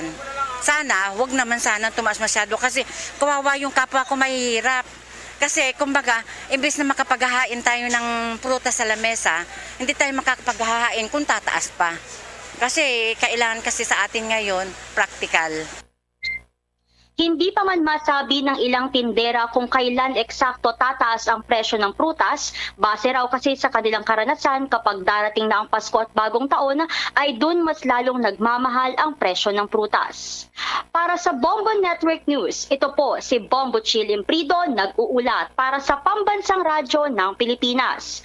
Basta Radyo, Bombo! That news was brought to you by Dunkin, pasalubong ng bayan. Samantala, ang Securities and Exchange Commission naman tiniyak palalawakin pang kanilang kampanya laban dito sa mga nagkalat pa rin ng mga Ponzi at yung mga pyramiding scam. At may buong detalye naman si Victor Liantino. Hinimok ng Securities and Exchange Commission ng publiko na samahan sila sa maigpit na paglaban sa investment scheme kasabay ng pagdaraos ng Investor Protection Week. Inilunsad ng komisyon ang mga nasabing programa na layuning mapalawak pa ang investor education sa gitna ng dumaraming unauthorized investment taking activities at para maging scam-proof ang mga mamamayan. Ayon pa sa komisyon, ang Ponzi at pyramid scheme ay inaagapan dahil ito ang pinakakaraniwang uri ng investment fraud sa ating bansa. Sa Ponzi scheme, ang scammer ay nangangako na nakakagulat na laki ng kita para makahikayat ng maraming investor. Dito umano ay pinapatikim ng scammer ng tubo ang mga biktima upang makakuha pa ng maraming miyembro. Pero lumalabas na ang pinapalabas na kita ay mula lang pala sa mga membership fee ng mga bagong biktima ng grupo. Samantala, sa pyramid scheme naman, inoobliga ng scammer ang mga miyembro na mag-recruit pa ng maraming mambibiktima kapalit ng munting bayad. Pero tulad ng Ponzi scheme, kinukuha lang ng pyramid scammer ang kontribusyon ng mga pumapasok na miyembro para makapagpatuloy ang kanilang modus operandi. Ang nasabing mga paraan ng panluloko ay kapwa naglalabas ng inisyal na payout para mapalawak pa ang kanilang ginagawang panluloko at kumita mula sa bawat pumapasok na investor. Ilang scammer din ang pinagmumukhang lihitibo ang kanilang iligal na gawain sa pamamagitan ng mga ipinapakitang produkto at serbisyo. Ngunit kapansin-pansing overpriced o walang kabuluhan ang mga produktong ito. Kaya naman, ang SEC ay agresibo sa kampanya para sa investor protection upang wala nang mabiktima ang mga naglipa ng scammer. Narito ang panawagan ni Attorney Emilio B. Aquino. Investor education and protection is at the heart of our supervision to develop a deep, broad, and informed investor-based capital market and more empowered business sector. We are all the more inspired by the call of His Excellency, President Ferdinand Marcos Jr., to transform our country into an investment destination. We will be happy to hear your opinions and ideas and answer your questions regarding investments and scams, and jumpstart your journey towards becoming SEC, scam-proof, equipped, and empowered investor. Para sa Bombo Network News, Bombo Vic Leantino nag-uulat para sa Pambansang Radyo ng Pilipinas, Basta Radio, Bombo! Ang malawakang dredging naman sa Magat Dam, iniutos na nakikitang isa sa solusyon ng pagbaha sa Region 2. May pagulat ang Bombo Radio Kawayan. Susolusyonan ang mga problemang lumitaw sa isinagawang inspeksyon sa watershed area ng Magat Dam tulad ng polusyon sa tubig at mga palutang-lutang na mga basura na ikinadismaya ng mga opisyal. Ginawa ang inspeksyon kasabay ng isinagawang convergence meeting na pinangunahan ni NIA Administrator Benny Antiporda, mga opisyal ng NIA, DNR, Penro, LGU ng Bayan ng Ramon at Cordon, DILG, mga pribadong sektor upang pag-usapan ang umunoy problema sa Magat Dam tulad na lamang ng polusyon sa tubig. Inihayag ni NIA Administrator Benny Antiporda na dapat nang kumilos at magtulungan ang iba't ibang ahensya at pribadong sektor upang baguhin ang imahe ng Magat Dam. Isa sa pinakaunang gagawin umano ng ahensya ang dredging sa dam o paghuhukay upang mas lalo itong lumalim. Bibigyan din umano ng mas maayos na pwesto ang mga mangingisda na umaasa sa Magat Dam upang hindi na maging pakalat-kalat ang kanilang mga fish cages. Anya, marami umanong buhay ang nakasalalay sa dam kaya't dapat na umano itong pagtuunan ng matinding pansin upang hindi ito tuluyang masira. So it's about time for us to come up with more dams, more protection of the water so we can save the water rather than save water. Iligtas po natin ang tubig kasama ang DNR, save it from pollution. Kanina po, naliparan ko po yung ating pong watershed.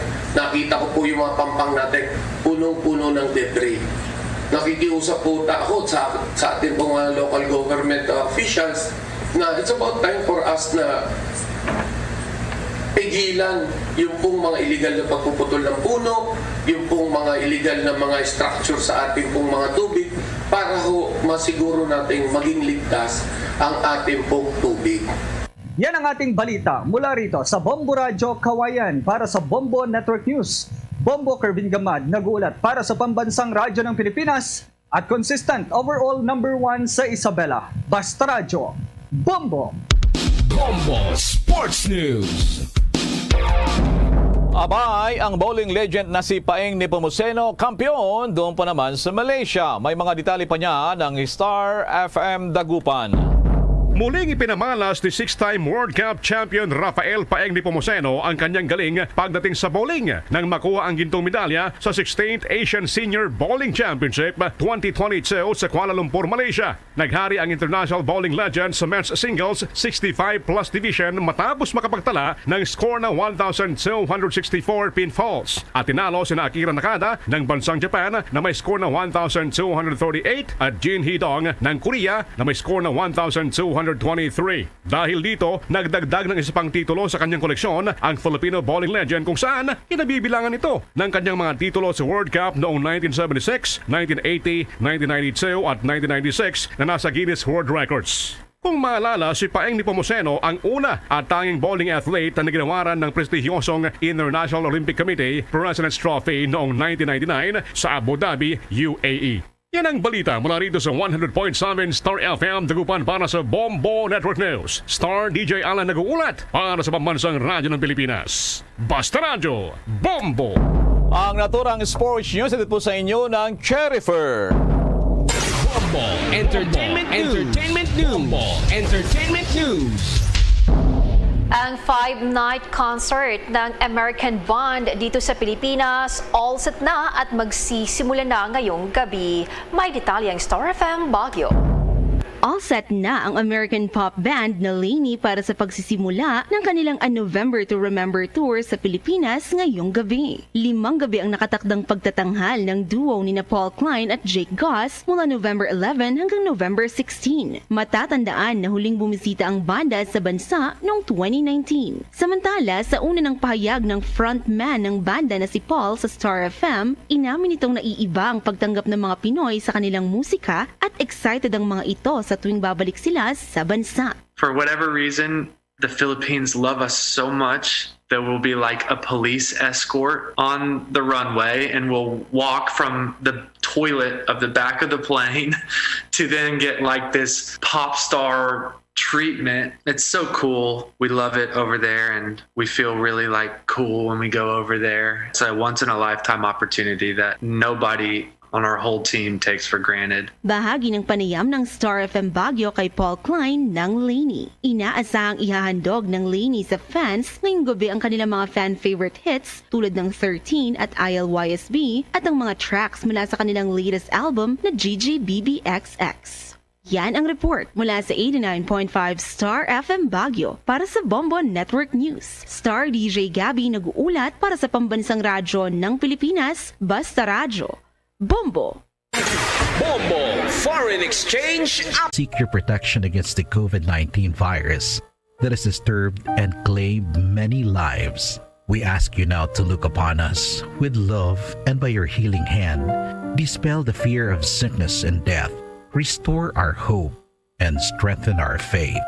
We pray that you guide the people tasked to find cures for this disease and to stem its transmission.